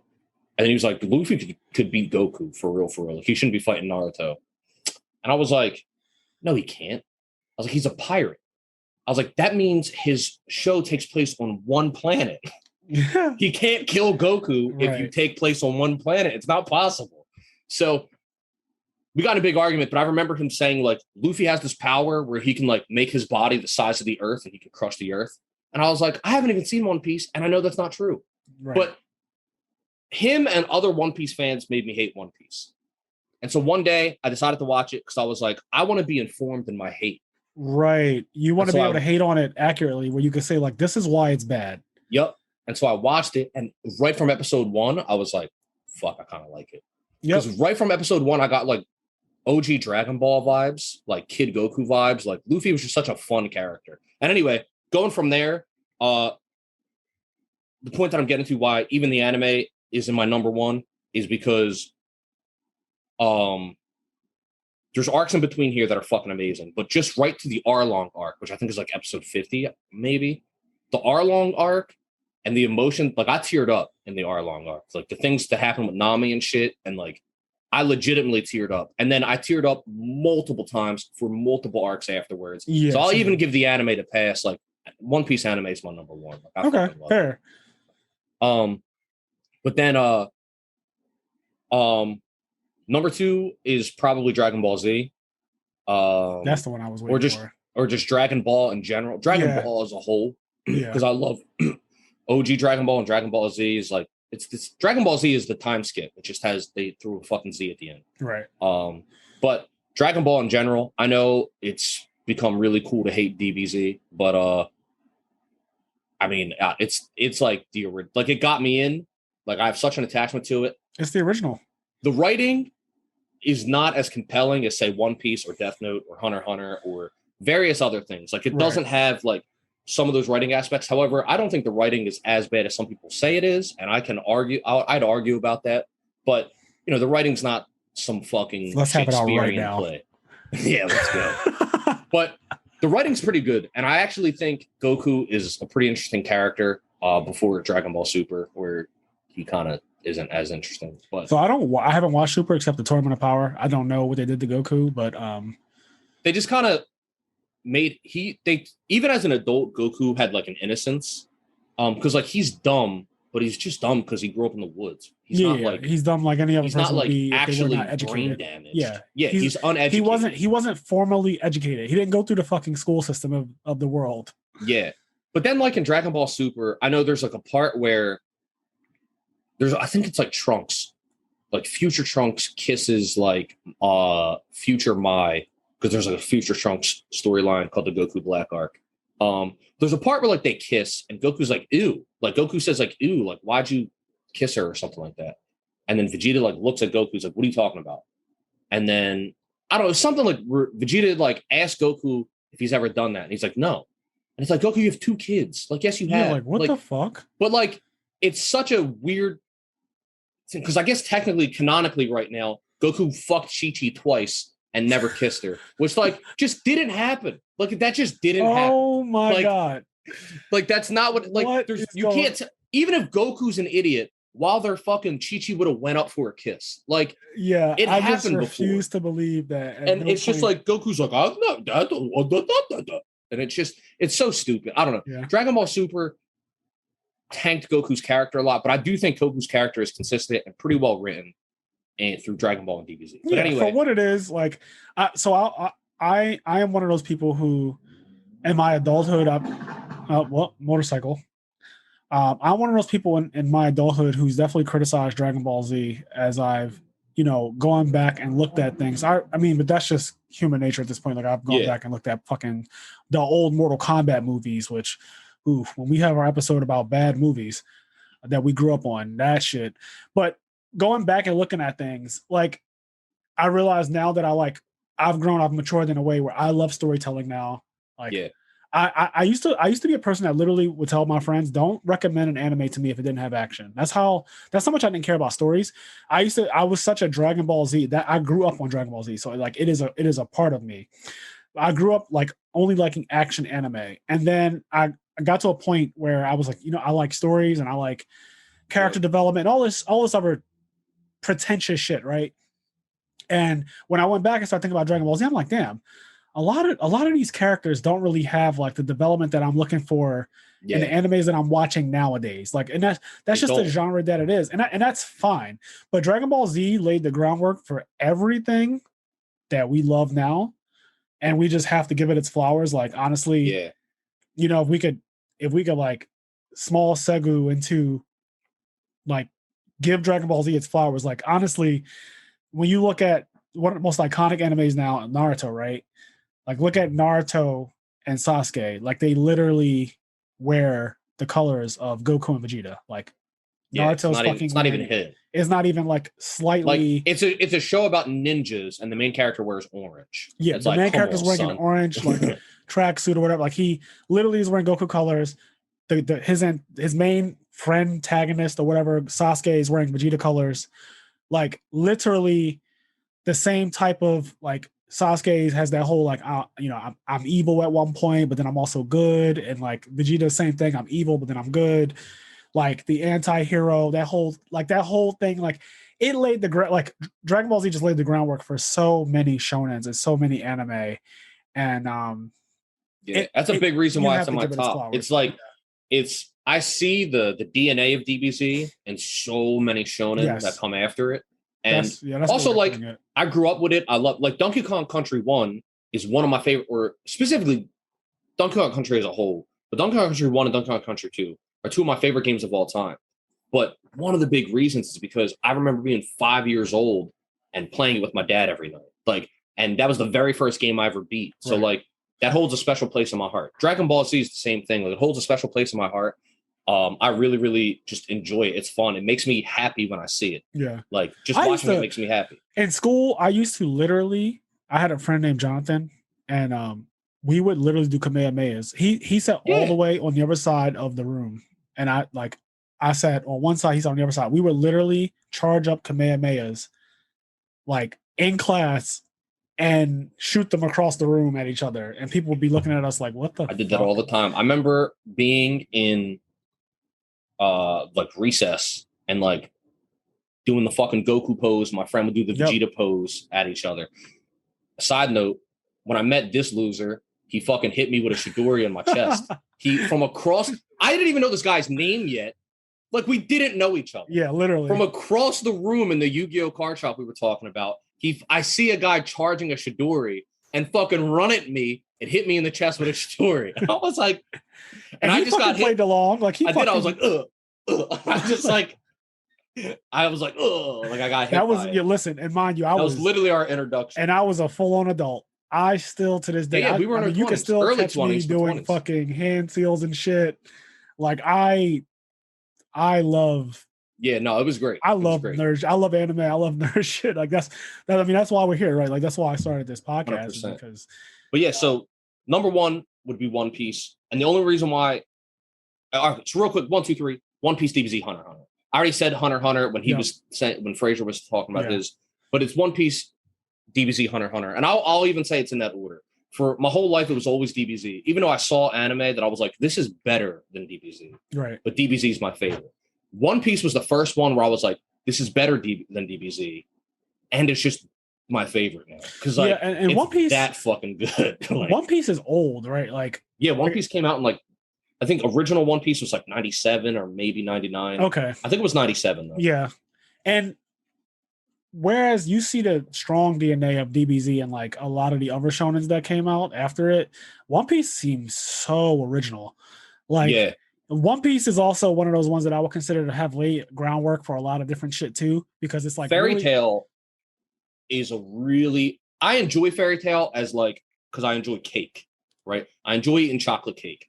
I enjoy Fairy Tail like I enjoy cake. It's not good for you. Okay. But it's fun to watch. Okay, that's fair. I had fun watching Fairy Tail. That's kind of how I feel about Black Clover. Black Clover is the exact same thing. Like, it's not good. Black Clover is not good. But I like it like I like cake. I like watching some of the stuff that happens in it because it's entertaining. Yeah. So, but Fairy Tail specifically, talking about the DNA, Fairy Tail has so much One Piece DNA in it. Really? Like, there's literally characters that they're like, there's characters that look like if you go to Google right now and you type in Shanks space Gildarts, you'll see that they're the same character. They just look Shanks like the same. and Gildarts are the same character. Damn. In terms of the way they look. And there's a lot of there's just like a lot of Fairy Tail. I mean, a lot of One Piece DNA in Fairy Tail. Fairy Tail's not that good, but it's fun. It's a fun show. Very original. Like, it's like One Piece, DBZ, and Hunter x Hunter. They just have it. Like, they just have that, like, you know, they come after DBZ, they come after Dragon Ball, but like they just have such originality, especially the way they don't focus on, like, the way they can just like not focus on the main character all the time.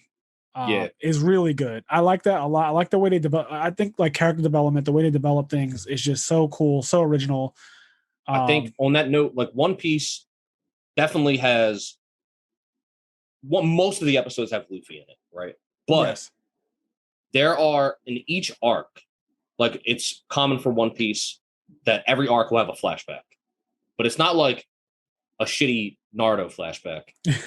Because like I remember there was a point where people hated Naruto because of the flashbacks, and I was like, the flashbacks that add to the story are good. The flashbacks that I don't like, specifically in the anime, or when they show me the thing I just saw. Like, but anyway, like you literally just saw that, and then they flashback. It's like, what? That just happened 2 episodes ago. There'll be like 10, 15, 20, 30 chapters of every arc where that Luffy's not in it because it's a flashback of a bunch of other characters.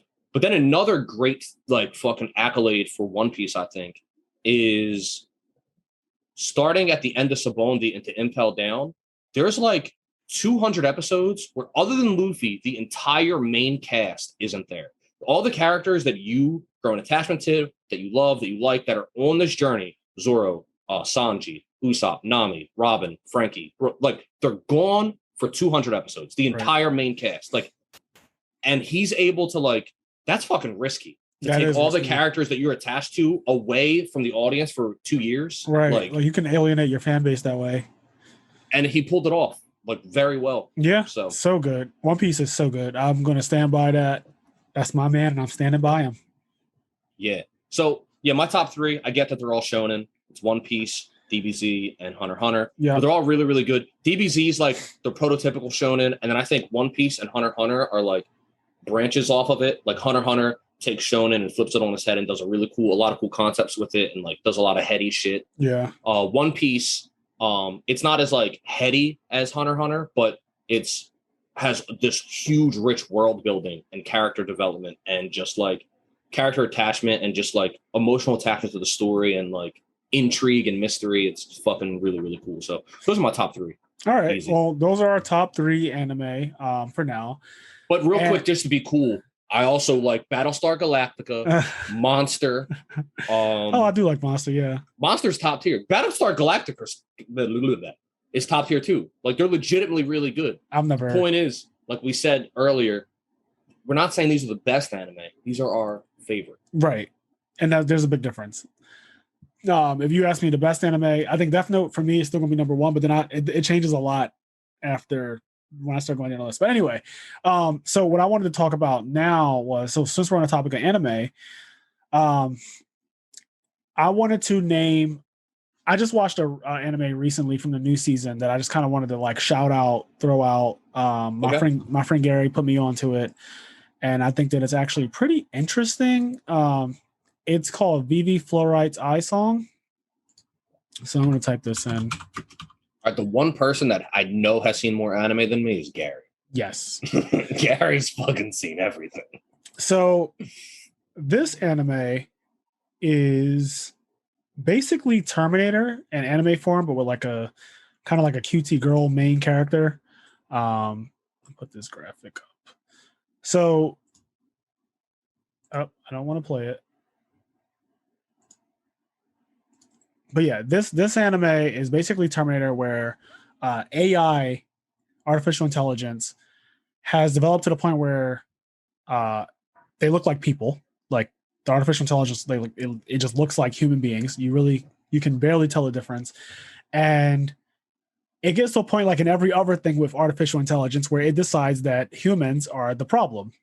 And the anime kind of starts off where the artificial intelligence has completely started wiping out humans. It just has brutally murdering. Like you just see mass murder happening. These AIs just start killing people left and right. And then there's a scientist who made something that allowed him to, the main character with the blue hair, he's able to send her consciousness from the present where the AI is killing people to the past before any of this happened, so that she can stop this from ever happening. And so the anime is basically a time travel to the past to stop AI from progressing to the point where it becomes sentient and decides that humans need to die. So I don't want to spoil anything. That's like all episode one shit, I guess. Right? That is literally the beginning. That's the first 10 minutes. The first 10 minutes is that. Like that is 10 minutes in. So all he gave you guys was the premise. 10 minutes cry. in, massacre of humans, Terminator style AI. Yeah, I haven't even heard of this yet. It's my first time hearing it. You should watch. It's only 13 episodes. It's good. But AI is killing everybody, sends it back in time, and she is like an AI that is trying to stop the future from happening where they decide to start killing all the humans. So really good. It's in a new season. It just came out. It just ended actually. Like it just ended. I don't know if they're going to do a season 2 or not. Where it ended in episode 13, I feel like it could just end, and that could be literally it. It doesn't need to go any further. I can also see if they made a season 2, it wouldn't be an ass pull. But pretty good sleeper anime for the new season. I haven't heard a lot of people talking about it. Also, So it's called Vivi Fluorite Eye Song. It's a very musical anime. It has a lot of good music and a lot of the allure, and the part that makes this anime, I think it's a good anime because of the music. And I won't get into it, but the main character, like there's a lot of music plays a big factor in the anime. So check this out. Vivi Fluorite Eye Song. Sleeper anime from the new season. My friend Gary put me onto it, so shout out to him. But definitely check this out. Really good music and really good story. And it's only 13 episodes, guys. Yeah, like, you can watch 13 episodes. It's nothing. I'll definitely check this out. Finish like 300 episodes of Naruto filler and shit like that. I can do this. I could probably do this in a night. So I did do it in a night. Gary was surprised. I came out of my room and he was like, "What episode are you on?" I was like, I'm on episode 10. Like I'm on episode 10. Like I started it today and I'm on episode 10. So I finished it within 24 hours, and I was satisfied. I think it's good, and I love the music, and I actually play some of the music now, just randomly. But this is a good one. And for another anime that is not from the current season, but I just think like people should watch it, but you should only watch season 1, please, is Promise Neverland.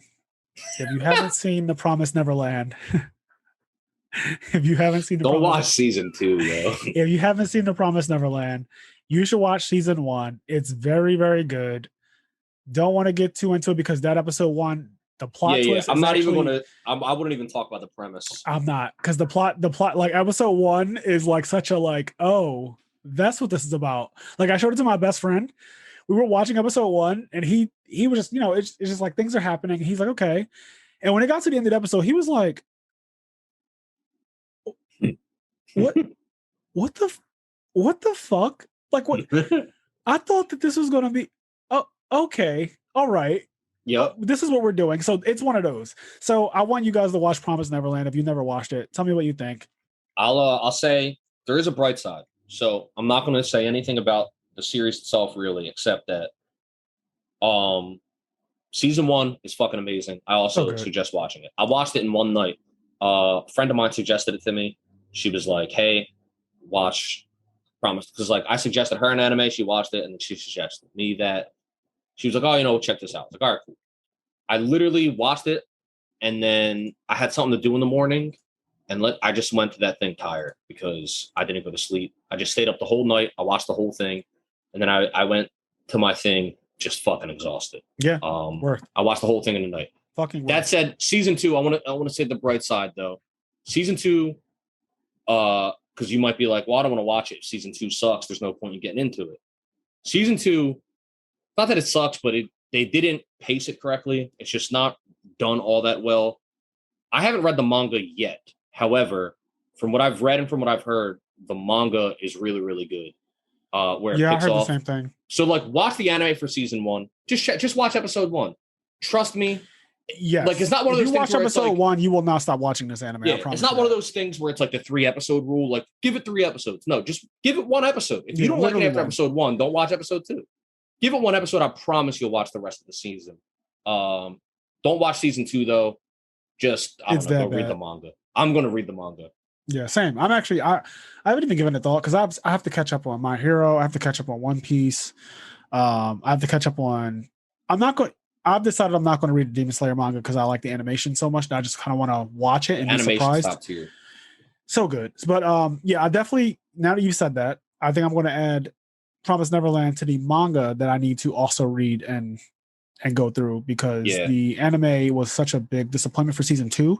But season 1, honestly, where season 1 ends, it's kind of just an ending. Yeah, it's like Hunter x Hunter in a way where like you can ignore the rest of the series and just stop there. You can just stop. It's true. You don't have to do. I watched season 2 so that you didn't have to. That's not why I watched it, but so how about that? Season 2. Man, season 2 wasn't. We've been talking for a while now. So at some point we're going to wrap this up. But just to reiterate, so this still trying to nail down a name, but right now we've stuck with IMNerd. So that's what we're calling this. And like again, we wanted to just keep it as simple as possible. And we were going to go with like the basement, but There's like Everything a was million taken. podcasts. That Everything have, was taken. Something Guys, with a basement in it. Everything was taken. I mean, everything. Yeah. Fucking everything. It was all taken. So, real quick, we're getting ready to wrap up, but on a quick note on Promised Neverland that I just thought of, Tokyo Ghoul, similar to Promised Neverland in that the season 2 of Tokyo Ghoul, oh god, the anime fucking goes left. It goes to, I don't know where it goes. I mean, it just goes somewhere. From what I've read though, I can't confirm this myself because I haven't gotten around to reading the manga yet. From everything I've heard, the manga is really fucking good, and the anime just fucking goes super left. Just somewhere it doesn't need to go. So I'll watch get back to season you 1 and season 2 of Tokyo Ghoul, and I like Tokyo Ghoul season 1, especially the end of season 1. Very good. Yeah. Season 2 was a rant, even though season 2 does have some good parts in it, like some action parts at the end of season 2. There's some epic fucking parts at the end of season 2 that I told my best friend that I wanted him to watch season 2, even though it wasn't that good, just so he could get to these parts. The parts were so good, but it's so hard. Sometimes. For me, like, I liked season 1. Like, I don't usually give anime a score. Like, I don't do a 1 out of 10 thing. But if I had to, 5 being average, 5 not being bad, 5 being average, like average, not bad, but not great. I would give season 1 a 5 or a 6. Like, I just enjoyed it as an anime until the end. The ending, something about like the last episode or like the last 2 episodes were like a 9. Like the last of season 1, the last 1 or 2 episodes were so fucking like good. And also the opening theme of season 1 is top tier. The opening song is amazing. Yeah. But yeah. Yeah, I mean, but I'll get back to that. I got to read Promised Neverland and Tokyo Ghoul manga to see if what I heard is true, that the manga fixes a lot of the problems the anime started. All right, so let's get into wrapping this up. So I do want to talk about one more thing before we go. So Nintendo, as a lot of you may have heard, just announced a new Switch. Mm-hmm. And this is like an OLED Switch. Yep. OLED. Yep. So thoughts, reactions. My thoughts on it are basically nothing. To me, I know a lot of people are really mad because they wanted a Switch Pro, and they're like, this is the Switch Pro. This isn't the Switch Pro. No, it's not. This is, remember when you had a green Game Boy? This is the blue Game Boy. All this is something that every console always does. It's just like another version of the console. Like it's not the Switch Pro. It's not the place, you know what I mean? It's just like the other Switch. Like it's just like nothing. Like to me, it's nothing. Like it's literally nothing. It's just another Switch. And I was like, oh, cool. Yeah. So when I saw it, I'm not gonna lie, I was very disappointed because I'm one of those people who actually does want I do want a Switch Pro. Me too. When I saw this, I wasn't like, this is the Switch. Like I was like, oh, okay, this is just like whatever. Because I've been around for a while, like I know, like okay, this isn't the Switch Pro, and people who are equating it to that, like just don't do that. But I kind of just feel like it's like a wasted product, and what I mean by that is like, so the Switch is one of, I mean, I have one right here. The Switch is literally one of the best, like one of the best games ever. Like I kind of consider this to be like one of the best pieces of technology that's ever existed. Like this is literally the most versatile, crazy invention ever. It's a handheld that you can dock and play it on your TV for better graphics, seamlessly too. So, I mean, like it's instant. Seamless. Like it is. This is literally like the pinnacle of where like video games have got. Like I know a lot of people are big about graphics, and I like graphics and stuff too. But the Switch is like insane for what it like. The technology that it is actually like Nintendo can never go back. They can never go back to just making consoles that are just like for your TV. I really don't even feel like they can even make handhelds anymore. Like I feel like every console that they release needs to be a Switch for like it might as well. Like it needs to be dockable. Yeah. And that puts them in the lane where they don't have to compete graphically with Sony and Microsoft. Which they really never, like, it never was about graphics with Nintendo. I mean, we all do, like, if you're playing Nintendo, you're playing it because you like Nintendo games that are only Nintendo games, like Smash, Mario games, stuff that will never be on PlayStation, stuff that will never be on Xbox, stuff that will never be on PC even. Nintendo has a lot of like, It has a lot of first party power. First party. I mean, they literally stomp everybody else when it comes to first party. And the Switch is amazing. I think that because the Switch is still $300, so still full price, and it also like the OLED version that's coming out doesn't have like a better, crazier processor that can like improve on like frame rate. It doesn't have a better anything. It's well, it does. It does have a better. So real quick, one thing I want to say is that because there's still people that say like Nintendo produced a console with outdated technology and hardware and blah blah blah, my PlayStation, whatever. And something that's important is that you can't play your PlayStation on a bus. No. So the Switch is fucking amazing. Yes, I don't even want better graphics. I just want a better processor, better RAM, whatever. Same. Or even a friend of ours revealed to me, I didn't know this. Currently, the current Nintendo Switch isn't even using it's underclocked. So it's not even like, it's not that it's not overclocked. It's underclocked. So the current Switch could even be better and produce better frame rates. The reason why it's underclocked is because it produces better battery life. So if we got a new Switch that just wasn't underclocked, like you don't even got to change the internals, make it not underclocked and just give it a better battery, that's already a better Switch. Obviously, I do want something that's even better, but like when I had a 3DS and the new 3DS came out, it was a huge improvement over the regular 3DS. Like the new 3DS was, I remember one of my friends had the older 3DS. We were playing Monster Hunter, and the frame rate on one of the monsters flapping its wings was like so bad. It was like, that's fucking funny. Like flapping its wing. And I had the same exact game, but I had a new 3DS, and it was just fluid. Like you literally saw the wings like flapping like very fluidly. And he looked at my screen and he was like, "Oh, I'm ordering one of these right now." And I was like, "Are you serious?" And he's like, "Yeah, I like Frazier, I can't like see that and then continue to play on the Switch, like on the 3DS that I have." And he ordered one like that day, and we played Monster Hunter with better specs, and it was amazing. And I so that has always stuck in the back of my mind as like a thing. When it comes to upgrades, like I always think about like actual upgrades that like you can see it, like upgrades that you can feel and you can see. Quicker load times, even though Nintendo already has like pretty low load times for the most part.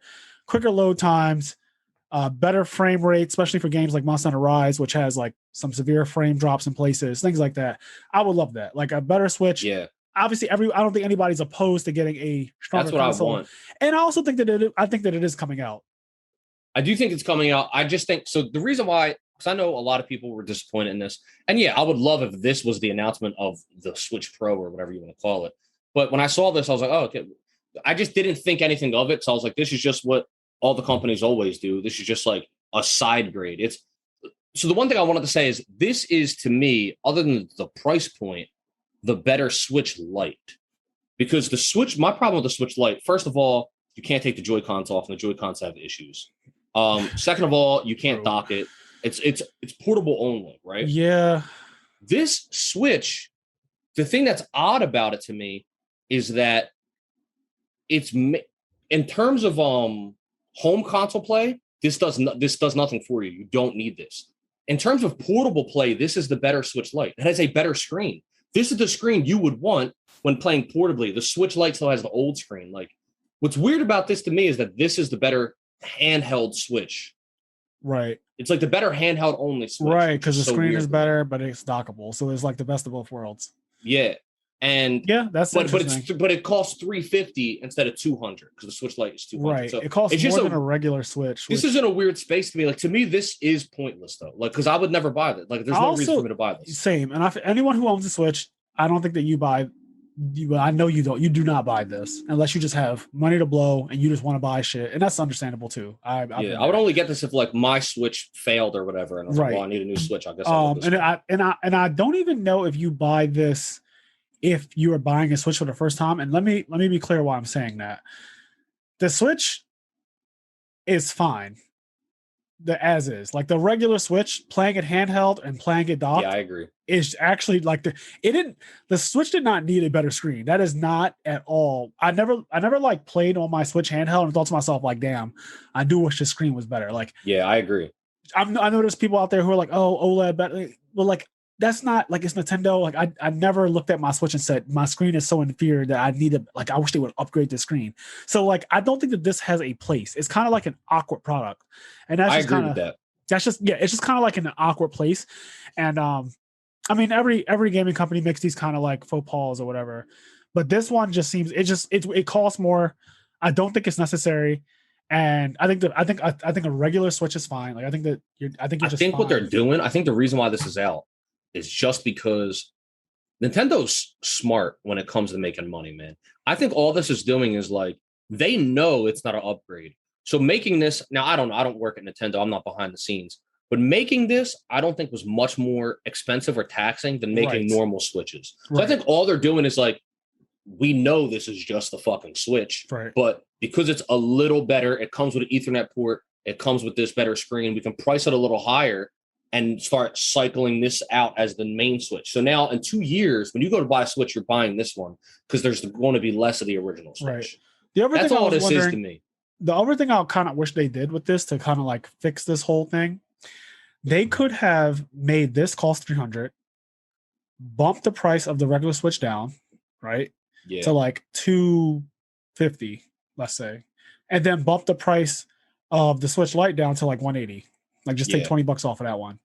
And I think that what you would do in that case is now you have people who will buy up all the remaining $250 regular Switches, so you would sell all your inventory and then there would be no more left. And anyone who wanted to switch from that point on, once the regular ones are gone, would be forced to buy this OLED model, which is fine at $300. But I do think it's kind of weird to charge $50 more for this and then to have it only have the screen. So because what they're thinking, the Switch is 4 years old, I think now. Jeez. Maybe 3.5, something like that. I'll look it up. I like, me. I want to say it came out in 2017. I think it was March 3rd, 2017. Yep. Only reason why I know that is because of Breath of the Wild. So anyway, it's been 4 years. It's been 4 years and like 4 months. So there's what they're doing is this console came out 4 years ago at $300. They're fucking smart, man. They're like, we just re-released our console when it's supposed to be cheaper and it's $50 more. And people are going to end up buying it. Now, I don't think they should have did that, but like they did it, whatever. I'm not going to cry about it. Yeah, because I mean, me and you are not getting it. So yeah, I'm not getting it. I don't think this is going to be. I don't think a lot of people are getting it, but we'll see. Anyway, I do think a Switch Pro will probably come at some point, and that's why when this came out, it was just like, oh no, that's cool, and I scrolled past it. Yeah, but we're here to talk about shit like this, and every time something happens in the gaming world or whatever, you can probably expect to hear us talk about it on the podcast. So, but I just wanted to, what do you guys think about this new Switch OLED? Are you getting it? Are you leaving it on shelves? Do you think this is a stupid idea? Do you think this is a great idea? Were you looking for a screen upgrade for your Switch? Do you care? Do you not care? Are you not a Nintendo fanboy? Like, tell us what you think. Yeah. We do have it's a straight business move. Yeah, I think all it is for Nintendo is like, this doesn't cost any more to produce, and we can make $50 more on it. That's what I think this is 100%. Yeah, it could very well be that. Let us know what you guys think. We do have a Gmail for the podcast, so it's IMNerd Podcast at gmail.com. So the way you want to type that in is the letter I, the letter M, and then nerd podcast at gmail.com. IMNerd Podcast at gmail.com. And we'll leave like, a little thing at the bottom in the description that just kind of tell you like what the email address is, but you can email us with questions and we may read them aloud on the show. And if you want us to talk about anything, you can email us there or leave a comment. Anything you want to hear us talk about, any anime, if you want to know our thoughts on certain anime, if you recommend anime that we should watch, or video games that we should play or review or do anything like that, we're open to anything at this point. Anything related to what you would consider nerd culture, we are down to talk about. Yeah, we mainly talk about video games and anime, and specifically in the Japanese spectrum. Like we talk about mostly Japanese video games, but like we play a bunch of different video games and watch a bunch of different like Yeah. I can't speak super hard for Frazier because actually I'm not 100% sure, but I'm into a lot of comic books like Marvel, DC. I'm into the MCU, the Marvel Cinematic Universe. I'm into that. Yeah. I do not read the comics, but I do have a lot of friends who do, and I kind of go to them to ask them like, so how much does this deviate from the comics? And you find out like, oh, this is actually just a complete deviation. Yeah. But we can even talk about movie reviews. Like I just saw Black Widow on Saturday, and I actually liked it. I thought it was fine. But we could like I'll do a whole like little review segment on that. And also all of those Marvel shows that have been coming out. I've been watching those. Loki, the Falcon and Winter Soldier. Well, they're good. Specifically Loki to me is the best one. I think it's just wrapping up. I didn't see the new episode this week, but Loki's wrapping up. Very good show. But we're going to talk about those two on here. We're going to talk about Game of Thrones, Star Wars, like Harry Potter. Star Wars is trash. Twilight, like see that I love Star Wars. So we're gonna have it out. But yeah, just anything you guys want us to talk about, any questions you have, or if you have something that you want us to read out loud on the show, let us know at IMNerd Podcast at gmail.com. And yeah. All right, guys, well, have a good day. And yeah, I think I haven't figured out how we should end this yet, but I don't think they should have a good day. Well, I guess fuck you guys then. I don't know. We're still figuring this out. We're gonna come up with an actual outro at some point, but for now, you're just gonna have to rock out with this cool music. So that's it for today, guys. So long, Gay Bowser. So long, Gay Bowser.